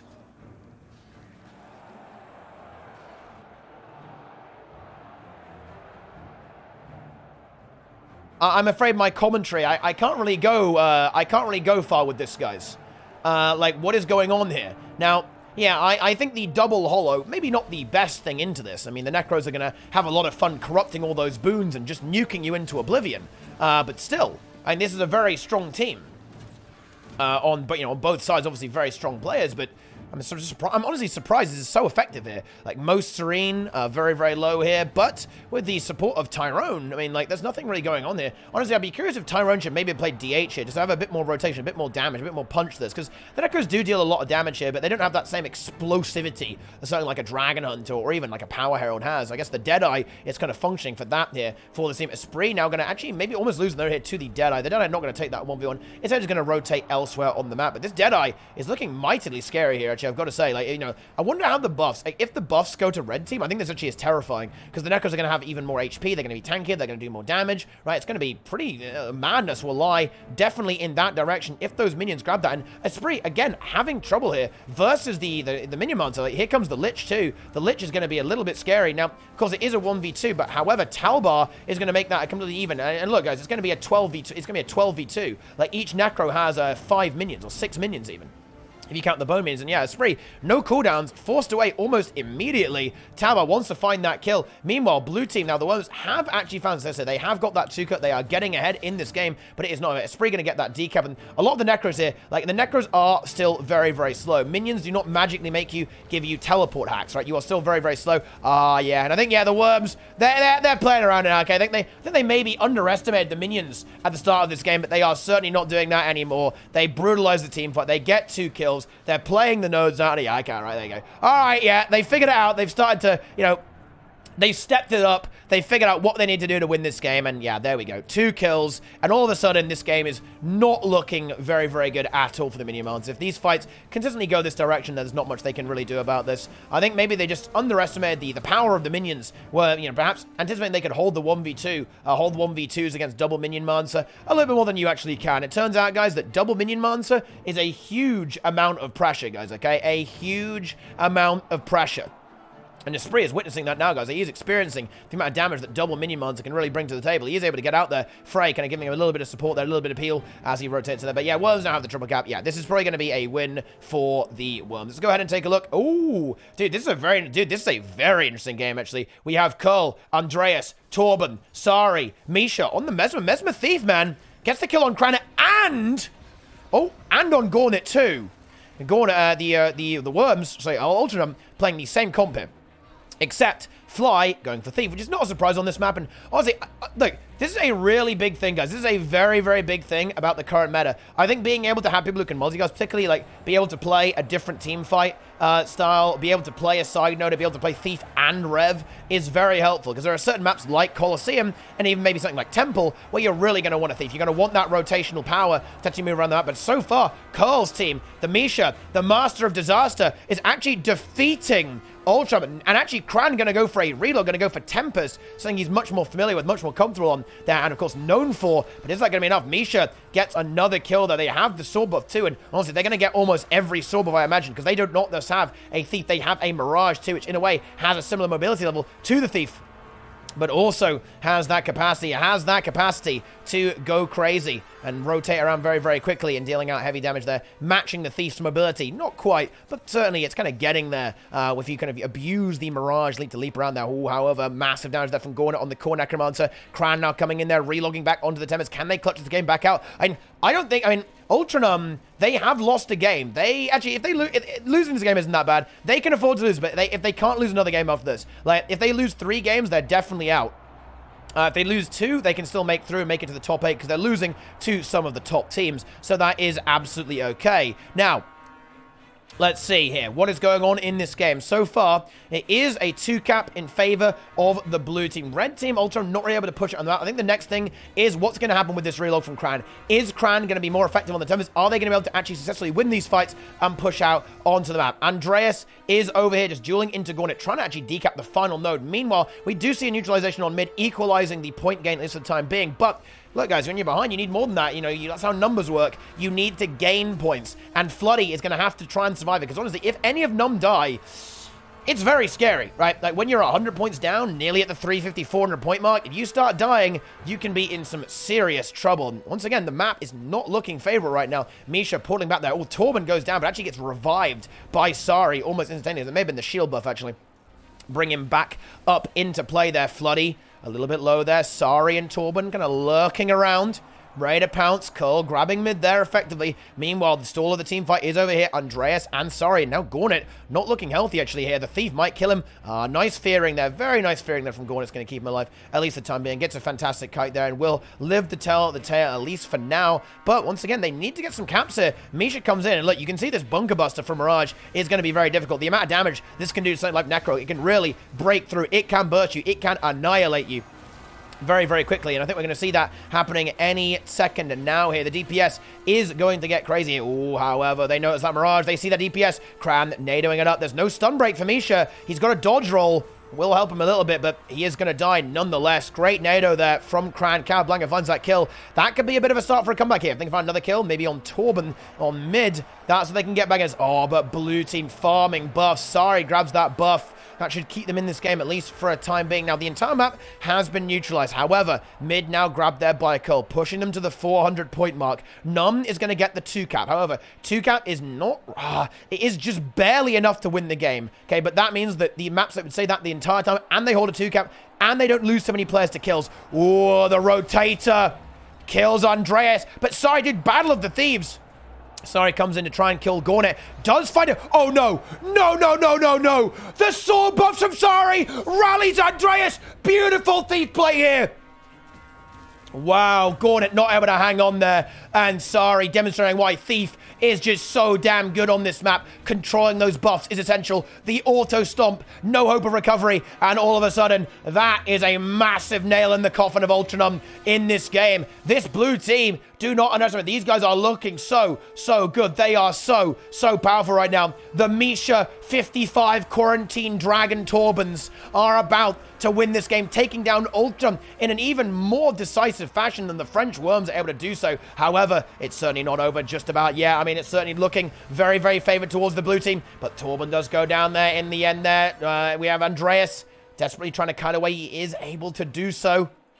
And another killer's landed on Floody there. Oh, the damage that the red team brings to the table with this setup, with the Mirage and the Thief, is just so high. The amount of DPS output they have is huge. They still have mid. Curl holding it down, bunkering it down. But the 7-shot, the burst is huge. Can he maybe hold on to it? I think he wants to contest it. Oh, he's going to have to give it up. He gives it up. However, Misha, does he get the line? He is going to get it. He does get it. Cran, not able to make it there. Just barely not in time. And one node is all blue team needs. That's all they need to win this game. And Gornet trapped on the other side of the map here into Andreas. That's not what they need. They need this Necro in these fights, but they aren't going to be able to get it there. Cole, but maybe going to troll mid, but no. He knows that trolling mid is not what they need right now. What they need right now is just bunkering down this one node and stalling the map out as much as they can. Cran getting a great kite. Is it going to be enough though? Cole about to get finished off, but they're right next to blue spawn. Cole's going to be back very, very soon. Misha moving away, and he can just portal back here as well, guys. That's exactly what he's going to do. He forces the decap, forced the rotation from Fly and Capablanca, and immediately returns here to the one node they know is going to bring them victory. The infinite 1v1 is going over here, and it looks like the blue team, the master of disaster, is about to take down Ultranumb. Ultranumb in trouble. Floody gets taken out there. Gornet very precious as well. Andres even winning this node there, and that's the final thing there. Cran dies too. That's the end of the game. It's over. It is a win there for unnamed team. Wow. There it is, guys. 0 dodge Mirage needs to come through. Remove another dodge. Mirage is overpowered, guys. It is confirmed. OP, guys. It really, really is. Wow. we have got one hell of an elimination. So we're going on to the elims. Goku versus Signal. Now, we haven't actually seen Signal play in this AT, so I might actually want to take a look at how that game goes. It is a strong team. Worms are certainly favored, I would say, but, you know, it's not like a done deal. Definitely not a done deal. Dominic B, so Prestige. Ooh, guys. So if Prestige beats Quaggins on duty, it's going to be Worms versus Prestige semis. And Sakiki's team actually made it through as well. So if they win here, it will be them. Oh my, dude, no. We've got to watch Curl versus Fly. No, we have to. We have to watch it. I think Goku, Worms are probably favored here versus Citadel. I think Prestige is favored versus Quaggins on duty. This, I actually don't know. I don't know who wins that. Let's see. I'm going to quickly take a look at who's going to win here. Who is going to win? On the Skyhammer as well for the game.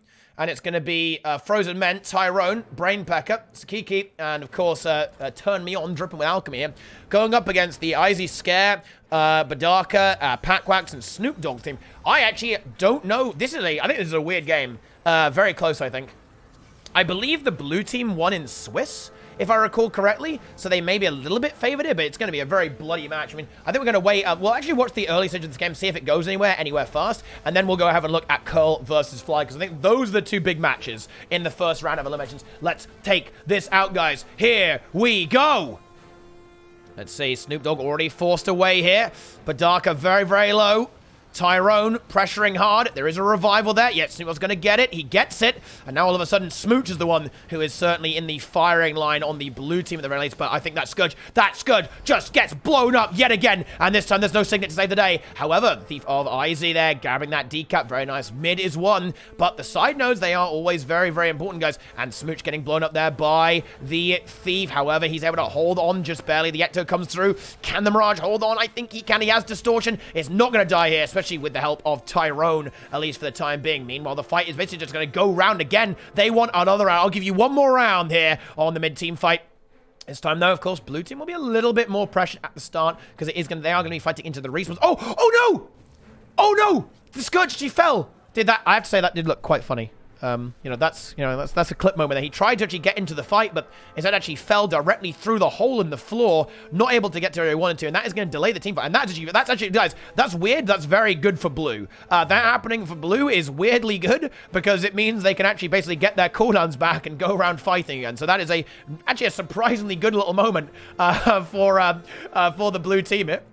Getting their cooldowns back and then restarting the fight here. Puff Daddy going to be 1v1 into the Hollow. The Scourge will be annoying there to deal with, but I think the Hollow will be able to hold off there, especially now with Frozen Men coming in. It's outnumbered on mid, but it is a support Mirage and Scourge there. So I think Frozen Men will be able to hold that off there, at least for the time being. And also, we do see maybe a bit of an over-rotation there. So blue team are a little bit at risk here, but they do get the kill on Scare, and that is going to allow the Minion Mans and Necro to then rotate elsewhere towards middle. But that's why you've got to be careful, guys. 3v1 is never good. We see that the Hollow does die, but Tyrone has arrived, in addition to, of course, the rest of the team fight there with the Necromancer and Frozen Men. But not a good start in that fight there. And you can see that's where rotation really comes into play, guys. You cannot overextend. If you go too far onto one node, 3v1, it's never going to be good. Like, leave it at 2. You don't need to go all the way there. However, Smooch gets a fantastic decap there, but is going to be repelled by the Thief anytime soon. Meanwhile, mid is being stalled out here by Tyrone and Frozen Men. The Dragon Hunter can probably force the node eventually. The Scourge does have access to a good amount of cleanse in addition to the Guardian, but simply the raw AoE node pressure of the DH will certainly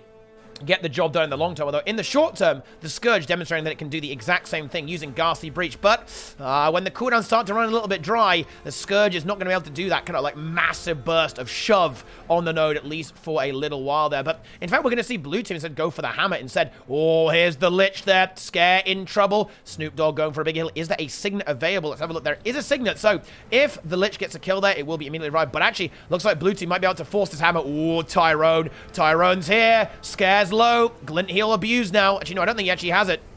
Yeah, he's got it in 5 seconds, but I'm not sure he's going to be able to last that long. Signet. Oh, actually, wait, hang on. Can he get that?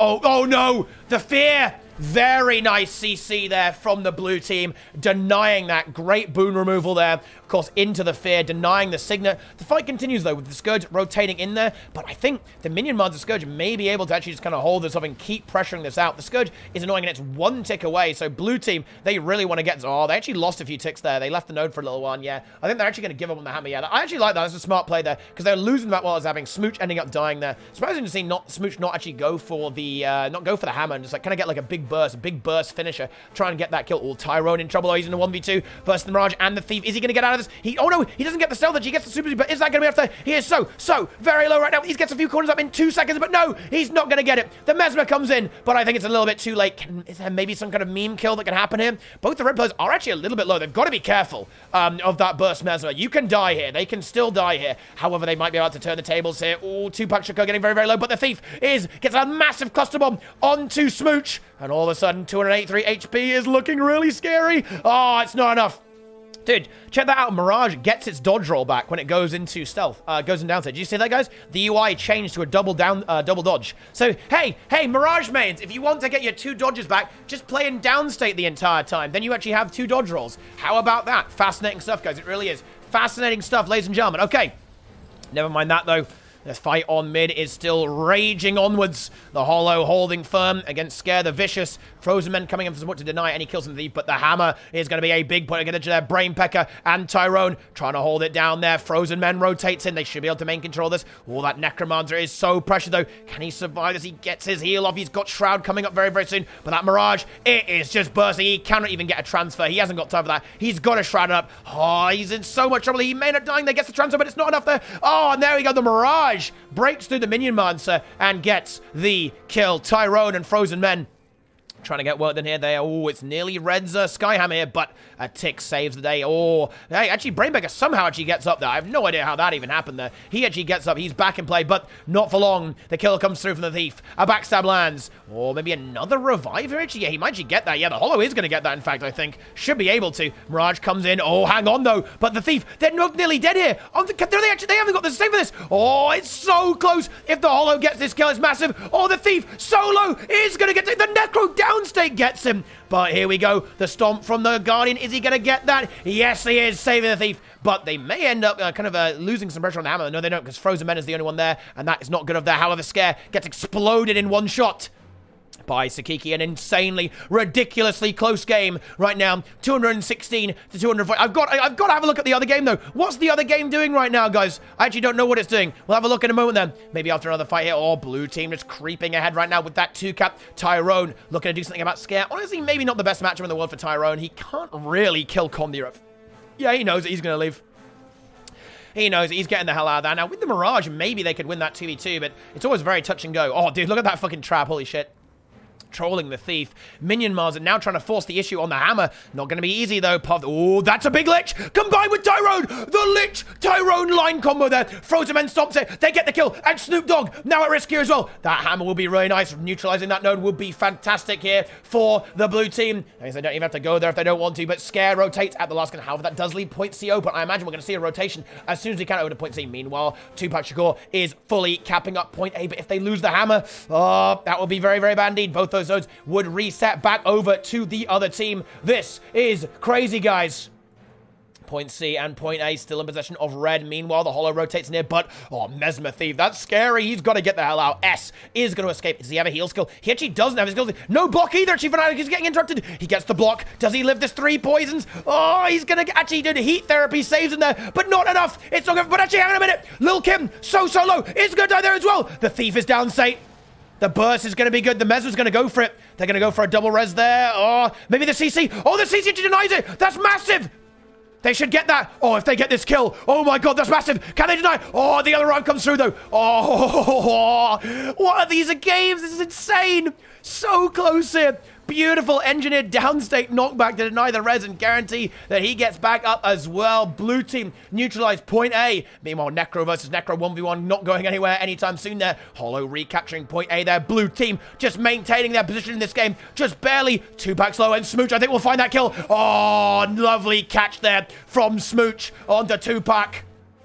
There's point A. Mid neutralized there by the red team pushing in Scare. Frozen Men contesting it. Thief providing some value here, but where can a Thief go now? The Thief can't really do much. Going Hammer doesn't do anything. Actually, maybe Hammer does do something. Maybe the Hammer would actually be a good move here for the Thief to try and break through this Necro, because, you know, the Scourge is doing some work. However, can he survive the minions? Let's find out if he can. The damage is good on both sides. Both Necros killing each other pretty effectively. Actually, it looks like the Minion Monster may actually be coming out worse for wear here. Oh, no, but a final burst. Oh, if the Scourge dies here, that's really bad, but just in time, in the nick of time. Snoop Dogg rotates in and gets the Hammer. Oh, Red get it.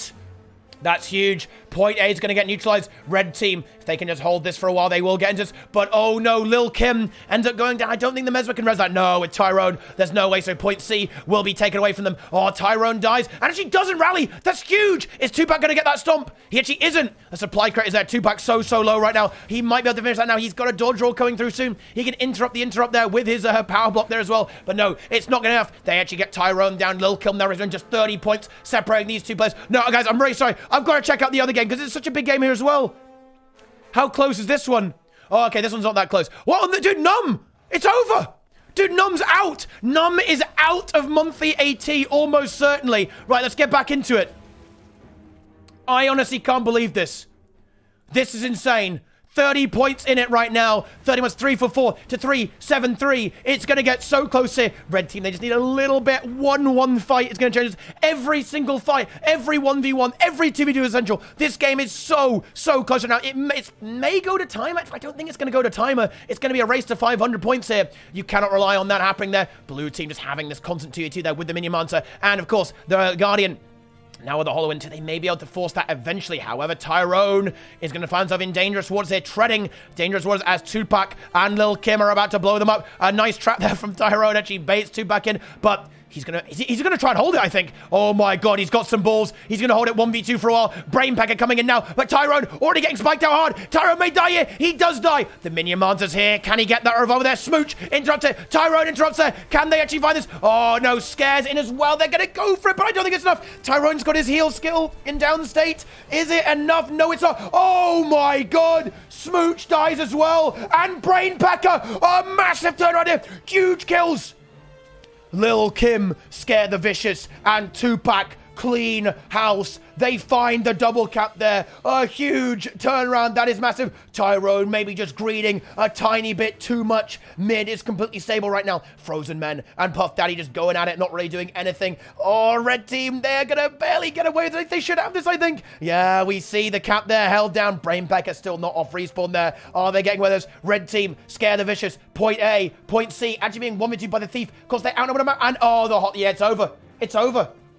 Oh my goodness me, that revival, that massive cleave from the Thief of Mesmer, not getting Tyrone back up into play, and that is going to be it. A massive moment there right at the end. That was brutal. A brutal cleave, yet no, Tyrone knows it. He knows it's over.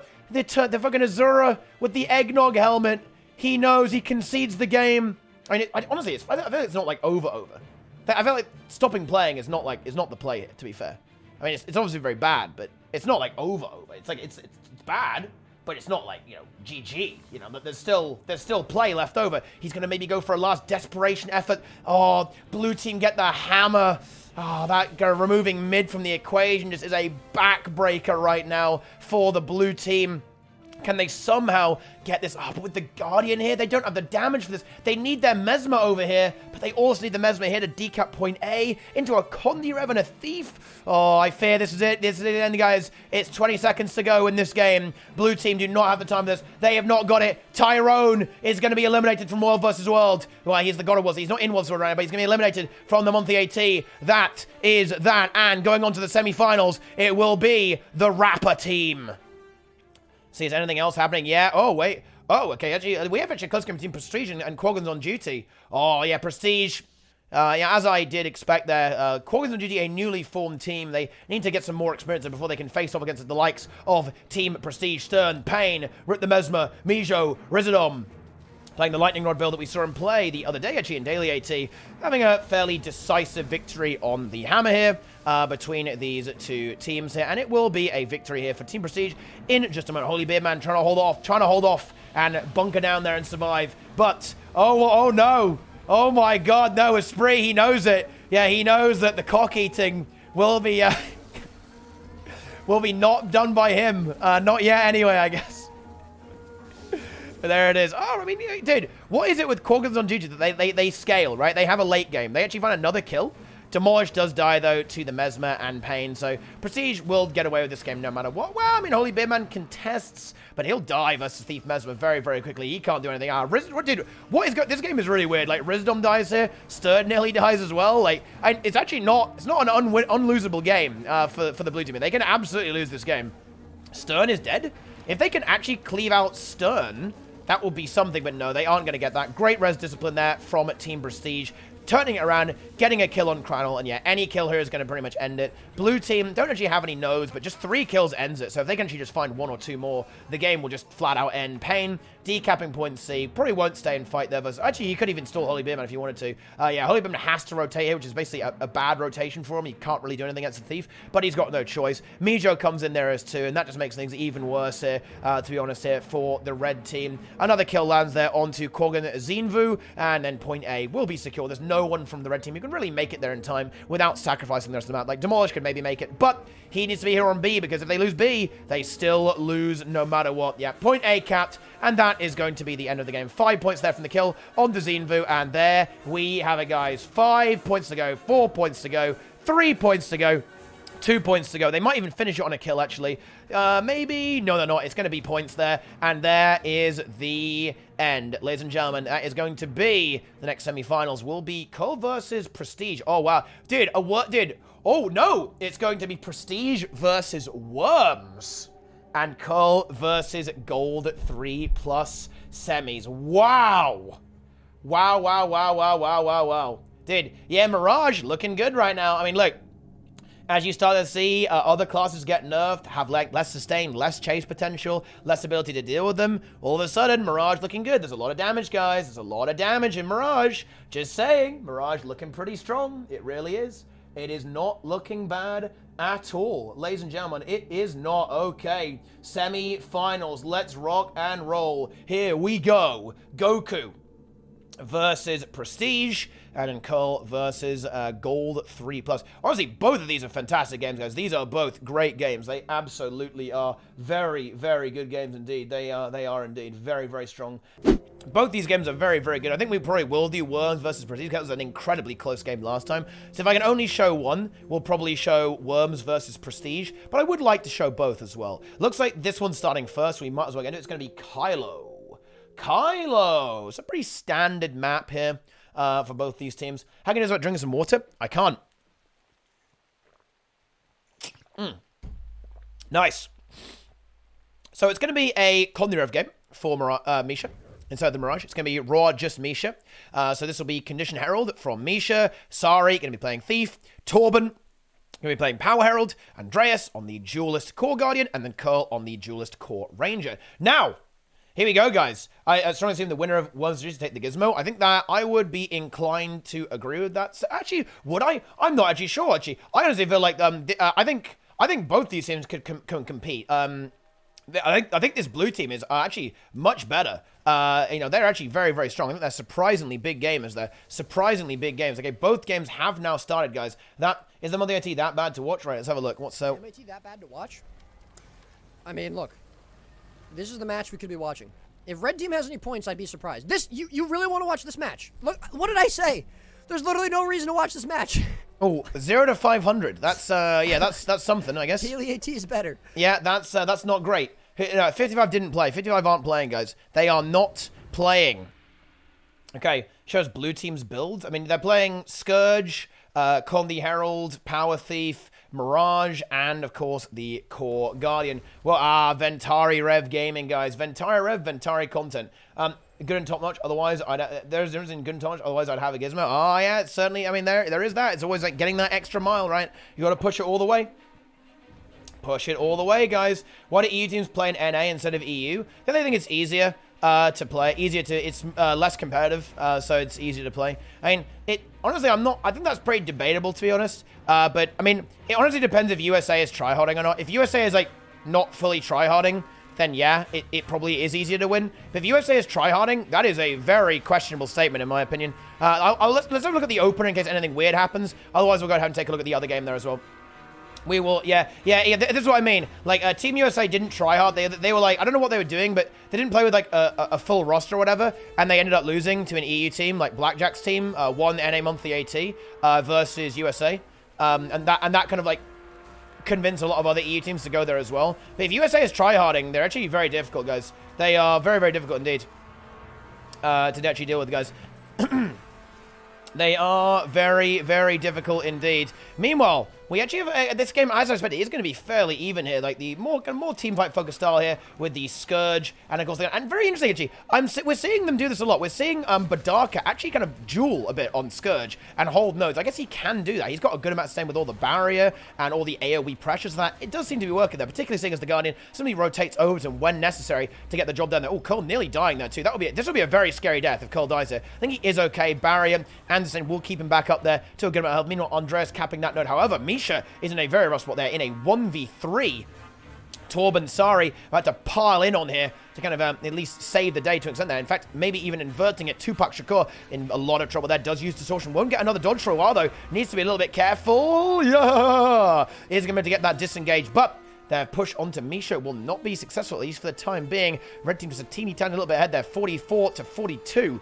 Very, very close indeed. Cole being driven away there by the Scourge, in fact. Not really able to hold a candle to it just yet, but I imagine if a Thief Plus comes through there from Sari, that's where things are going to get very, very scary indeed. Meanwhile, Tupac rotating around very quickly on his Mirage, but the Rev is doing a great job of tracking him in addition to the Thief, and things are going to be very, very scary indeed. He is getting some great mobility there, and the Thief kind of peeling there and helping him move away there, giving a bit of stealth there. Did Mesmer and Thief not stacking, quite amusing stuff there, and they're once again going to try and Misha. They're going to try and break Misha here. Can they do it? The Glint Heal is available, so it's not happening anytime soon. On the other side, the exact same thing is happening there, but Snoop Dogg reacts. Puff Daddy will not fall just yet. And they do get Misha. Misha does die there. Scare the Vicious is going to get that windmill. And that is a pretty big moment in this early game. Now, I'm actually just going to hop over and see how this other game is going there as well, guys. Here we go, guys. Ooh, oh, wow. Dude, Worms, they're done fucking around, dude. They are done messing around, ladies and gentlemen. They have clearly adjusted something because they have got a pretty nice opener at the start of this game, got themselves 60 points. However, mid has been capped by Precision. Az is looking like he's not really got much left over here. He doesn't get to Jarls there and get some big heals off soon. I think Goku obviously supporting very hard. And actually, it's going to be a Scourge play here from Esprit. Esprit going over to the Scourge. Draw in trouble. They're actually dying into the Mirage. Presumably come out with Pain. Pain, yeah, on the power held. All Stern very, very low here. Are the Worms going to win this team fight? Oh, a massive heal from Stern, bringing him back up to full life there. However, the mansion belongs to the Worms, but Prestige. Rip the Mesmer, he's popping off. Dude, Rip the Mesmer is popping, ladies and gentlemen. Oh, yes. Winning that 1v1, maybe with a bit of help there from Pain to finish the job there. And Dra having some trouble once again in this game. Dra going to be off Respawn very soon, but Worms now actually behind, guys. Worms are actually in a tough spot in this situation. Misha picking up that hammer to, the shield to lure in some of those Renegades there, but the Worms in a bit of trouble here, that's for sure. Esprit now actually in an outnumbered situation on mid, on the Scourge, getting exploded right now, playing the double well setup here. He needs support now, though. Can he get to Goku? Goku maybe trying to move towards him. He's going to get into this team fight there and try and fuck over Mia, rather.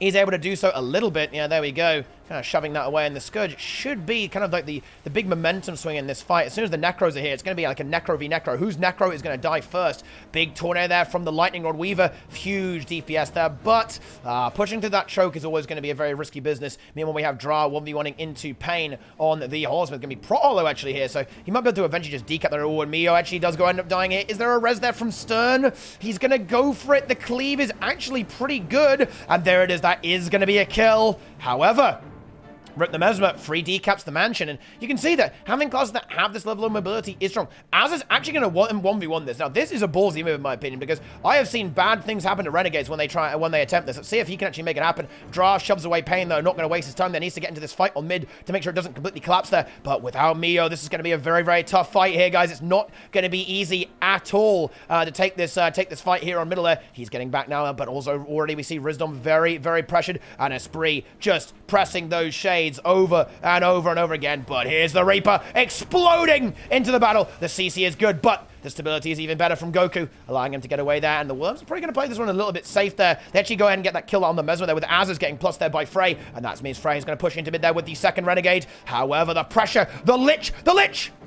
Is the Lich going to get value? Oh, the barrier denies it. Mio getting feared away, at least for the time being. Dra holding down that second node over there. Things Looking good here for the Worms. They're still behind, bear in mind, guys, and only with a 1 cap. It will take them a while to actually gain an advantage in this game. They're nearly there. Goku just contesting mid, forcing Stern to stay with him, while his team tries to hunt for some kills, using those Renegades, moving around, hunting the Mesmer down. Let's see if they focus it. Are they going to go for a hard focus onto Rip the Mesmer? Yes, they are. Double Renegade's going to try and deal with it. Meanwhile, Dra 1v1ing into Rizdom. Here's, oh my god, that burst coming through there from that Lightning Rod Ellie. Huge dad. Decap on mid. That's exactly what the Worms were looking for here. They find it. They don't even care about necessarily winning the team fight. They care about sawing the team fight, but oh my goodness me. All of a sudden, we've got problems here, guys. We've got problems.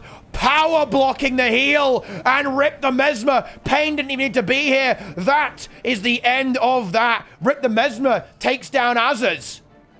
Pain, therefore, able to go back into mid, resulting in a single cap there, so that will even things out here for the red team. There it is, guys. There it is. Dra continuing this 1v1. The NATO comes out, and this could be dangerous. There's no Elixir S here, bear in mind, guys. He can maybe try and survive here just by dodging around all over the place, but the damage is going to be significant, and with Pain coming in, here comes the Rev. Dra now going to be in a hell of trouble. Does have a shield 5. Goku, wow, he's going to play the node here. Does get the heal skill off there, so Goku should arrive just barely in time. Meanwhile, mid just getting stalled out right there. Meanwhile, Esprit gets over here, should get the Mansion. I don't think Ritmers is going to make it. No, he's not going to make it there. Not in time. Anyway, Ritmers are now moving away, and there it is. Mansion 2 cap once again secured. However, outnumbered fight over here. It's going to be Stern, Rizadon, and Pain into Dra and Goku, but no, Pain's going to leave it. He's going to move somewhere else. Oh, Rip the Mez actually ends up dying there to Frey. You can see there is the weakness, guys. There is the weakness of the Mesmer. It has this fragility. It is so hard to survive on that class versus stuff like a Rev. Even the Necromancer applying a lot of condition pressure there can cause really big problems from the Mirage. Not a crazy amount of cleanse on that build whatsoever. No inspiration or anything like that. I believe like the main cleanse is basically the heal skill. Not the heal skill, sorry, the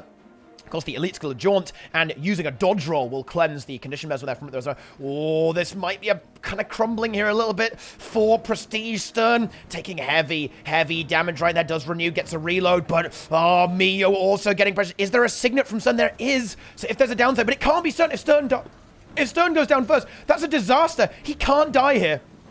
He kites it out, but he's got no heal skill. The pressure from the Renegade in the Scourge is very high. Yeah, Mio, he liches just to try and prevent this. He's going to lich. Great lich from Mio. Will keep Stern alive, and there's the Empower. Very nice. Not even an offensive, a defensive lich there from the Necro, just to keep the players off.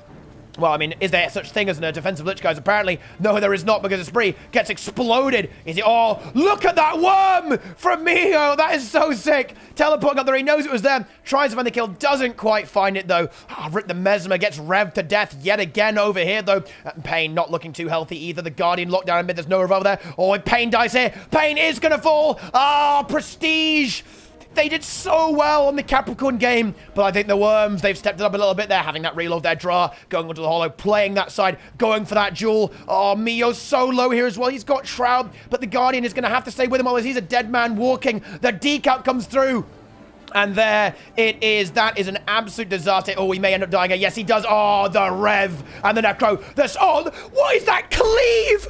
Stern can even think about signating that. The thought did not even connect within the neurons of his mind. And I think this is going to be about it, guys. It is going to be the French Worms, guys, okay? The French Worms are there. That is the end of that, guys. Game over. Well, it's comebackable. I want to check the other game, though. How are things going over here? Are things still close? Oh, they are still close, actually. But I don't believe this, guys. The Master of Disaster is actually getting eliminated here. Well, certainly behind in the game. Curl down. Torben coming in to try and save the day. They're going for that revive. I think they might get that, actually. They should. Great revive there from the red team. They want to pressure this node. All 4 of their team members here, except from the Guardian.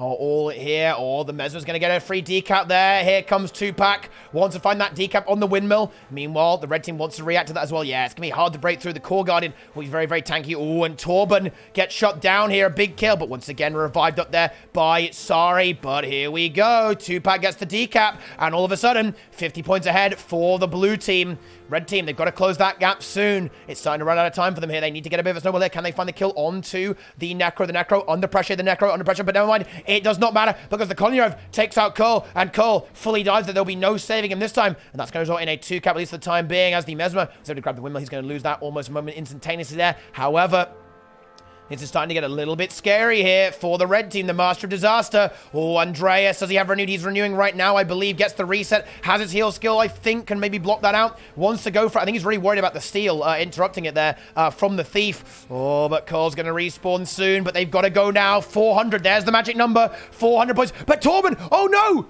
Torben exploded by the Mirage. Oh, that might be it. I think we're going to be seeing a Worms versus... well, I mean, gold 3+. I mean, look, they know their skill level, guys. They know where it is. Gold 3+, maybe going monthly AT finals. It's a new requirement for their LFG ATs. Monthly AT finals at the very least, or you cannot play daily AT because this is simply not looking good at all. Torben about to bleed out there. 3 members up for red, but I'm afraid, guys, with the 2-cap, by the time those guys are back, this game will be all but over. Sari and Cole gotta go for the D-cap, but are they gonna get it? I'm not sure if they can really make that. I am not sure if they can get that done in time. No, they can't. Not with the Mirage here as well. And the Guardian, yeah, he knows it. They've just got to hold. All blue team has got to do is not feed Badaka, Dara Slice, bunkering down mid on the Scourge. Red team, yeah, they know it's over. The Master of Disaster, he knows it. He can't do anything. Lil Kim going for the node right in the last second, but this is going to be the finals. There it is. Finals are incoming very, very soon, guys. It will be the French Worms versus Gold 3+. An absolutely devastatingly strong team here. It absolutely will. Very, very strong players indeed, guys. Mega gamers, mega content, mega overlords. But here we go. Get ready for monthly AT finals between the Worms. Actually, wait, this is still going on. Maybe Prestige has come back? Oh, Prestige is coming back, actually. It ain't over, guys. Well, I mean, they came back, but it's still... if Azaz dies, if they can actually get a kill on Azaz, they can come back. But, oh, Mio just having so much trouble there surviving, I think, in a lot of this game. He's actually going to get the D-cap. Actually, will there be a match? I believe that, yeah, the Hollow should be able to make it there to actually get that contest there. Meanwhile, Pain going to have to 1v1 into a Renegade. Listen to me. Mio doesn't want to be locked in this, I don't think. He does not want to be here. He needs to be in this team fight killing people, but he's got to take that one. He needs to D-cap that, but he just can't. Maybe he needs to go and get kills, actually. I think maybe he's got baited into this a little bit, because I don't think he can kill this Hollow. Not in any kind of reasonable time there. However, Frey, very, very low here. Pain, if he can find that kill, that would maybe give them a chance to come back here as well. He's going to go for a heal very, very soon. I think he's going to try and rotate in. He's on Shira right now. Can he get in there? There's the Jars. He should get the heal skill. Gets the taunt, and there's the heal there from Frey. So Frey pretty much in the clear for now. Yeah, Mio's going for it. He's actually winning the 1v1, of course. Necro just have this ability to kind of have a lot of muscle. Maybe if he can get a really good lich and get the job done, it'll be fantastic. But still, 2 minutes left to go. It's not over yet, guys. It is absolutely not over yet. Magnet should trying to pull them off. They can't give this cap up there. Oh, with Goku coming in there with a spree. And Frey, that should be a forced node relatively soon. Dude, yeah, Mio died there as well, unfortunately. They're 2 Dra and Azaz. And that leaves Pain 1v2. And now with Stern about to fall there as well. They do end up not really going for the node, but they get the decap on mid, forcing the Mezzon to go there. But I think this is going to be the end for Prestige. This is going to be the end. We're going to see the finals. It is going to be Worms, as I think a lot of people predicted, but Ultranumb, not here, guys. Ultranumb does not exist. They not even play. They don't even exist, guys. They do not even exist, I'm afraid.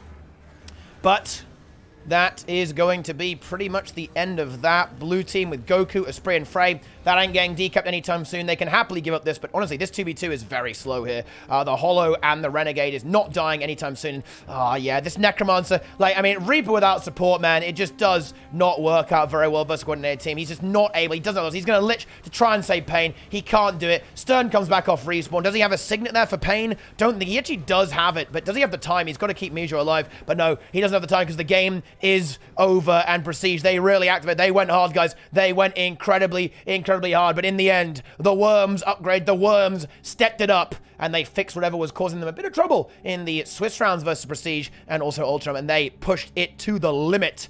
And that's going to be another Worm Finals here, guys. Another Worm Finals here, ladies and gentlemen. Oh, yes, it really will be. Worm Finals. Look, someone, guys, mods, get me a prediction. We need to see Worms or Gold 3+ prediction. Predict this stuff, guys. Here we go. Let's make this happen. Let's get this gaming going on right now because it's going to be happening very, very soon. But look, dude, Helsith, look, dude, okay? Like, Mirage, it's clearly OP. We are going to see Mirage monthly AT finals, guys. Mirage is back.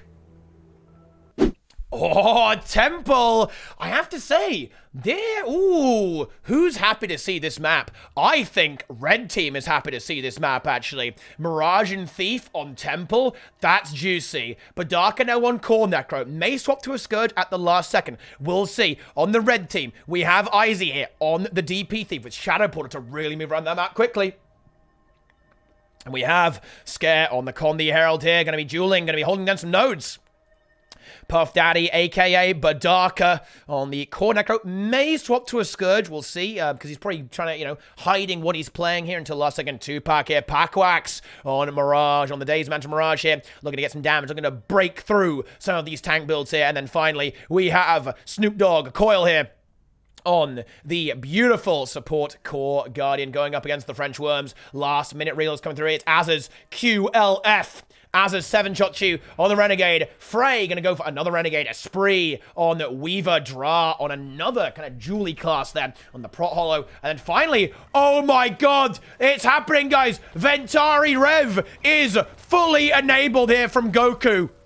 Oh, this is going to be interesting. A bit of a switch up here in terms of composition. This is the grand finals of the monthly AT. This is what it all comes down to. 2.5 million channel points on the Worms. 500k on Gold 3+. Here we go. Ventari Rev, double Renegade. Let's see how this game is going to go here. Meanwhile, Puff Daddy, he did stay on the course. He's going to say Core Necro's a bit more kind of dual, very tanky potential here from the red team. Azaz actually makes the contest there, so all three nodes being contested by everyone. However, Thief is going to have to give this. So it's the first cap, almost certainly going to go to the French Worms here. Although, having said that, oh, here comes the Mirage. And yeah, Spree knows there's no way you can survive that. The less barrier, of course, on Weaver makes it a little bit more difficult to survive it, so we could be in for an absolute slugfest of a game. This could take some time to get done. Here's the final. Let's see how this is going to go. Now, this 2v2 is going to be good, though. We have the Guardian Necro. That's going to favor the red team there as well. It will take a while. Of course, Core Necro not going to deal crazy damage there, so it will take a while, but I imagine that it'll be difficult for blue team to actually eventually hold this. Although, having said that, there is a lot of guns. Like the Prot Hollow might be very good at sustaining the invoice, supporting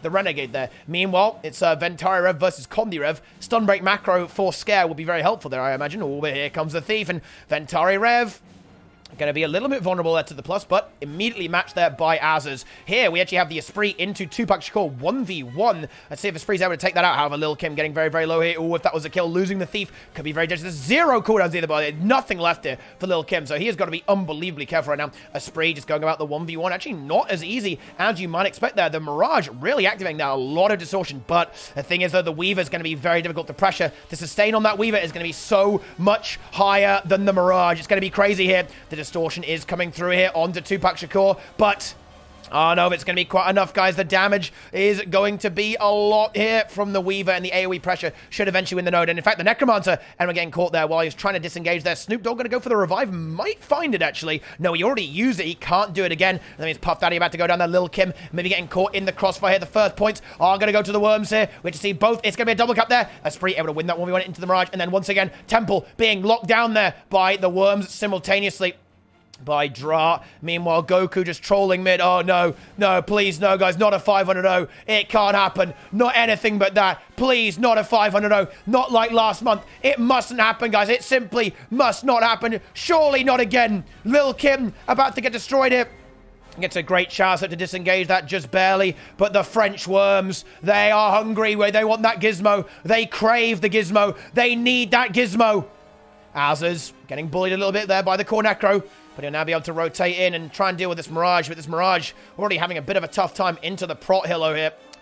Meanwhile, Goku, he is making progress, right? The decapping is slowly happening. However, attempted rotation here by the Necromancer and the Guardian here. I mean, I've got to say, like, I don't think Guard Necro, and yeah, the Worms know it, by the way, guys, right? The Worms know it. Why didn't the Worms do this? They went, so you know what? We're not even going to play a support. We're going to play a decapper, right? 2 side noders, and then 2 roamers. They know that Necro is just too slow, and I think we're seeing that here, to be honest, guys. I think we're just seeing this. They are just too slow. unfortunately, for our red team. Like, moving that Necro and Guardian around them is taking too long, and they aren't able to get anything done just yet. I mean, to be honest, it might get worse. This might be getting worse before it gets better. We're going to see the buffs coming up. I mean, we're going to see it go for free maybe to the red team, but no, the worms are on top of that as well. They're going to die. They're going to completely shut that down, utterly shut it down. They're annihilating it. It's about to be over. I mean, they even can't get this. Worms spread around that. Draw, ready for the temple. Frey, ready for altar. Goku holding down mid. Red team nearly have this, actually. Goku actually is actually holding buff, and Az is kind of a 1v1ing into the Condi Herald here, but... Ooh, this... ouch. Yeah, blue team, the French Worms even grabbed that buff. Esprit shoves the Thief away. Relog there. I actually kind of like this. I like the reroll here from Badaka. They've got to mix it. They've got to do something crazy. They've got to do something funky. Reaper play here from Badaka. That might actually allow them to break through here, to get that extra bit of damage they need to do. But honestly, against these classes, against Double Ren, against Ventari Rev, it's not going to be easy. It's going to be very difficult with Necro on this map. He'll be respawning very, very soon. But, like, could this be another... No. Surely not another 500-0. It can't be. There's no way. It might happen. This might be 500-0, Worms. They may do it again, guys. They may do it again. Goku SC here. Oh, Esprit does die. It's not 500-0. 5 points scored there. As that kill, the Mirage combined with the Guardian get the job done there. Managed to burst down Esprit. They may even get this cap here. Az is looking to try and contest it, but there are 3 red players there, so it's not gonna happen. Not for the time being, at least. Goku nearly grabbing this mid node. They get the CC. Good stomp right there from Scare. Is going to at least shut this down a little bit here for the time being. But Darker trying to break through the Ventari Rev, but it's not going to be easy. Like, Ventari Rev, when it's in a 2v2, can be very difficult to deal with. There's a lot of sustain there, a lot of healing, and of course, a lot of enabling of Az's there. Goku gets his glint off. He's not going to get a lot of value, actually. The enemy team is too busy being stunned. The Lich over from Darker. Let's see if this gets anything done. Goku may get liched to death here. He does get liched. Okay, that's good. They're going to go for a res. They might find it. Yeah, they do find the res there onto Goku. Big revive then. The Lich is now over. Let's see if this team fight stabilizes in favor of the Worms. It may well do here. Looks like Goku's going to die again. And yeah, you can see that, you know, when you've got a Reaper together with a Thief and a Mirage, you are going to be able to kill stuff. But it's a long road. It's a long road to recovery here for our blue team, or our red team rather. They've got to get a lot done. The Worms very far ahead. Already 250 points into this game. Just 6 minutes into it. Of course, both buffs are coming up. And to be honest, that's where things are really going to get dangerous here for red. Like, the ability to cover the map is superior for blue. They have all these cards that can kind of 1v1, kind of duel a little bit, kind of survive outnumbered, and that is just going to give them this ability to control the map in a way that the red team cannot. Now, Dra does die. They gets reaped to death, and bottom buff is up. Is there actually an answer right now? There is. Yeah, we are going to see Frey is here, but actually, wait, he's got to be careful. He's got to actually go over and contest this. He should make it. Yeah, he is going to make that. Scare knows he can't get it, and the 1v1 will start raging there. Meanwhile, top buff is going to be Goku, just bunkering that out, holding that down fairly nicely. And what you're going to see, Esprit, yeah, we're going to see, yeah, this is a very smart play here. Esprit is going to replace, yeah, very nice here. The fucking textbook rotation here. Getting the Weaver down here just to stall this forever and ever and ever. Remove the Rev from the map, have that 1v1 going on there. And now the Renegade to do what it wants to do, which is roam around the map trying to kill stuff. Decap here comes here through from Frey, but Darker and Lil Kim are going to force the node here. Like, Dra will not be able to 1v2 this. He's actually going to try and sustain the node for a little bit. Oh, because Goku did... I think, yeah, Goku knocked him. Yeah, wait, did he? Oh, no, actually, no, he didn't. Goku didn't knock him. Snootdog just left. He was like, no, I can't be here anymore. And that is really bad because Goku grabs the top buff, generating a huge amount of points there. 4 points a tick right now. Oh, and even Goku rotates to the altar to save Dra there from being taken out by the Necro and the Thief. And this is looking, I mean... This is looking pretty hopeless, to be honest, guys. Like, this is pretty much game over for our red team. Like, they can't really win. Like, bottom up is screwing them because they have basically one extra node that they can't really rotate around with their Necromancer and Guardian. This ain't looking so hot. This really ain't looking so hot, guys. I'm sorry about it, but it's pretty much getting towards the end here, I'm afraid. It's pretty much moving towards the end of this game. 415 to 79. Lil Kim is going to get themselves a pretty nice juicy cap on the altar, but Dra will be there very, very quickly to address that issue. in the immediate future. Meanwhile, Goku and Essence are actually going to lose mid there. There's too much pressure, at least for the time, but they don't really have what they need to actually take this. The Guardian is able to out-sustain there. Meanwhile, Badaka is going to try and just go for a bit of almost like a desperation, but like just to try and destabilize it. Kill Esprit, maybe get bottom buff here. It's kind of working. But Scare, nice comment there from Esprit to interrupt that. Lil Kim, meanwhile, dies over here. Dra finds that kill. Frey's going to come in to guarantee it. And losing a player when you're 300 points down, that's not a winning play, guys. That's not what you want. Oh, and Tupac. I almost feel like Tupac knows it at this stage. I think they know. They've kind of accepted that they're processing the defeat right now. Snoop Dogg's going to come in and try and contest it. Tries to signal, but no, he can't do it. Just not quite in time. And support 1v1 into a hollow. That's not good. That ain't good, guys. And even on bottom of, it's not looking fantastic either. The DPS on this Reaper is just going to be too much, and he is going to fall. The Guardian nowhere near. He can't get that revolver. I thought we actually may even see a Worm bottom buff at this stage, guys. Worm bottom buff may be able to come through as Scare the Vicious is going to do his best, but even Kondirev, it's not going to hold for that long, guys. It won't hold for long against the devastation that is the Renegade and the Weaver. Oh, Az is not even going to bother. He's going to say, you know what? I'm just going to not even greed for it. I'm going to play it safe. I'm going to rotate out and help Frey, and that's exactly what he's going to go and try and do. He gets the heal skill. There's the heal skill. There it is. Evasion now up for Frey, and in fact, Lil Kim is now the one at risk. A little bit cornered here. Esprit going to maybe try and actually finish that kill there, at least in time being. Oh, we do actually see Frey getting very, very low there indeed. Esprit not looking too healthy either, in fact, but Lil Kim is looking even less healthy there. Good kite potential here from Frey. Going to try and disengage them. Make sure he doesn't get one shot by the Mirage or the Thief or something like that. And if they do get the kill and Scare there, Azaz gets that kill. Frey may die here. No, he gets his heal. He's actually pretty much good to go at this stage of the game. He may bleed out. He does die, but I think he rallies off Scare here. Let's see if he does. He does rally off Scare. He's now back up, and that should be a nice stabilization here. And the game is over. There's the one node there. Goku AFKs it. And there it is, guys. Monthly AT. Monthly AT has been won. French Worms get it. Wait, GG called there by Esprit. And that is the end of the game. Renegade gets it done there. But I do want to point this, guys, right? I do want to point this out, guys. I want to point this out. Look at the finals. Guardian, Mesmer, Necro, Rev, Thief, Ellie, Engie. We nearly have everything. The only thing we're missing is Warrior, right? We're missing Warrior?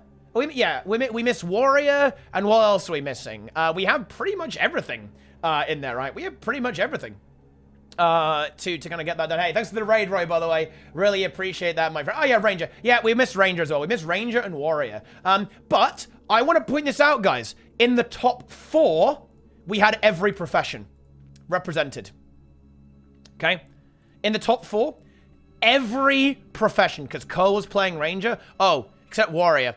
Unlucky Warriors. But in top 8, we had Demolish. So top 8, everything was represented because Demolish was playing Warrior. And Cole was playing Ranger. So top 8, we had every profession in the elims. And in the top 4, we had everything except Warrior there as well. So yeah, Warrior, Omega Lily. Yeah, poor old Warrior getting bullied. But we cut, look, yeah, exactly. Look, we had Renegade. We had Bunker Ventari Rev as well. And we had Heralds. Wow. We got, and Condi Rev. Dude, Condi Rev, Power Herald. We have Ventari Herald. I mean, there's so much variety, guys. There's so much variety. Feels good, man. It's just crazy. It really, yeah, exactly. Build diversity, Pug. Nice. Hooray.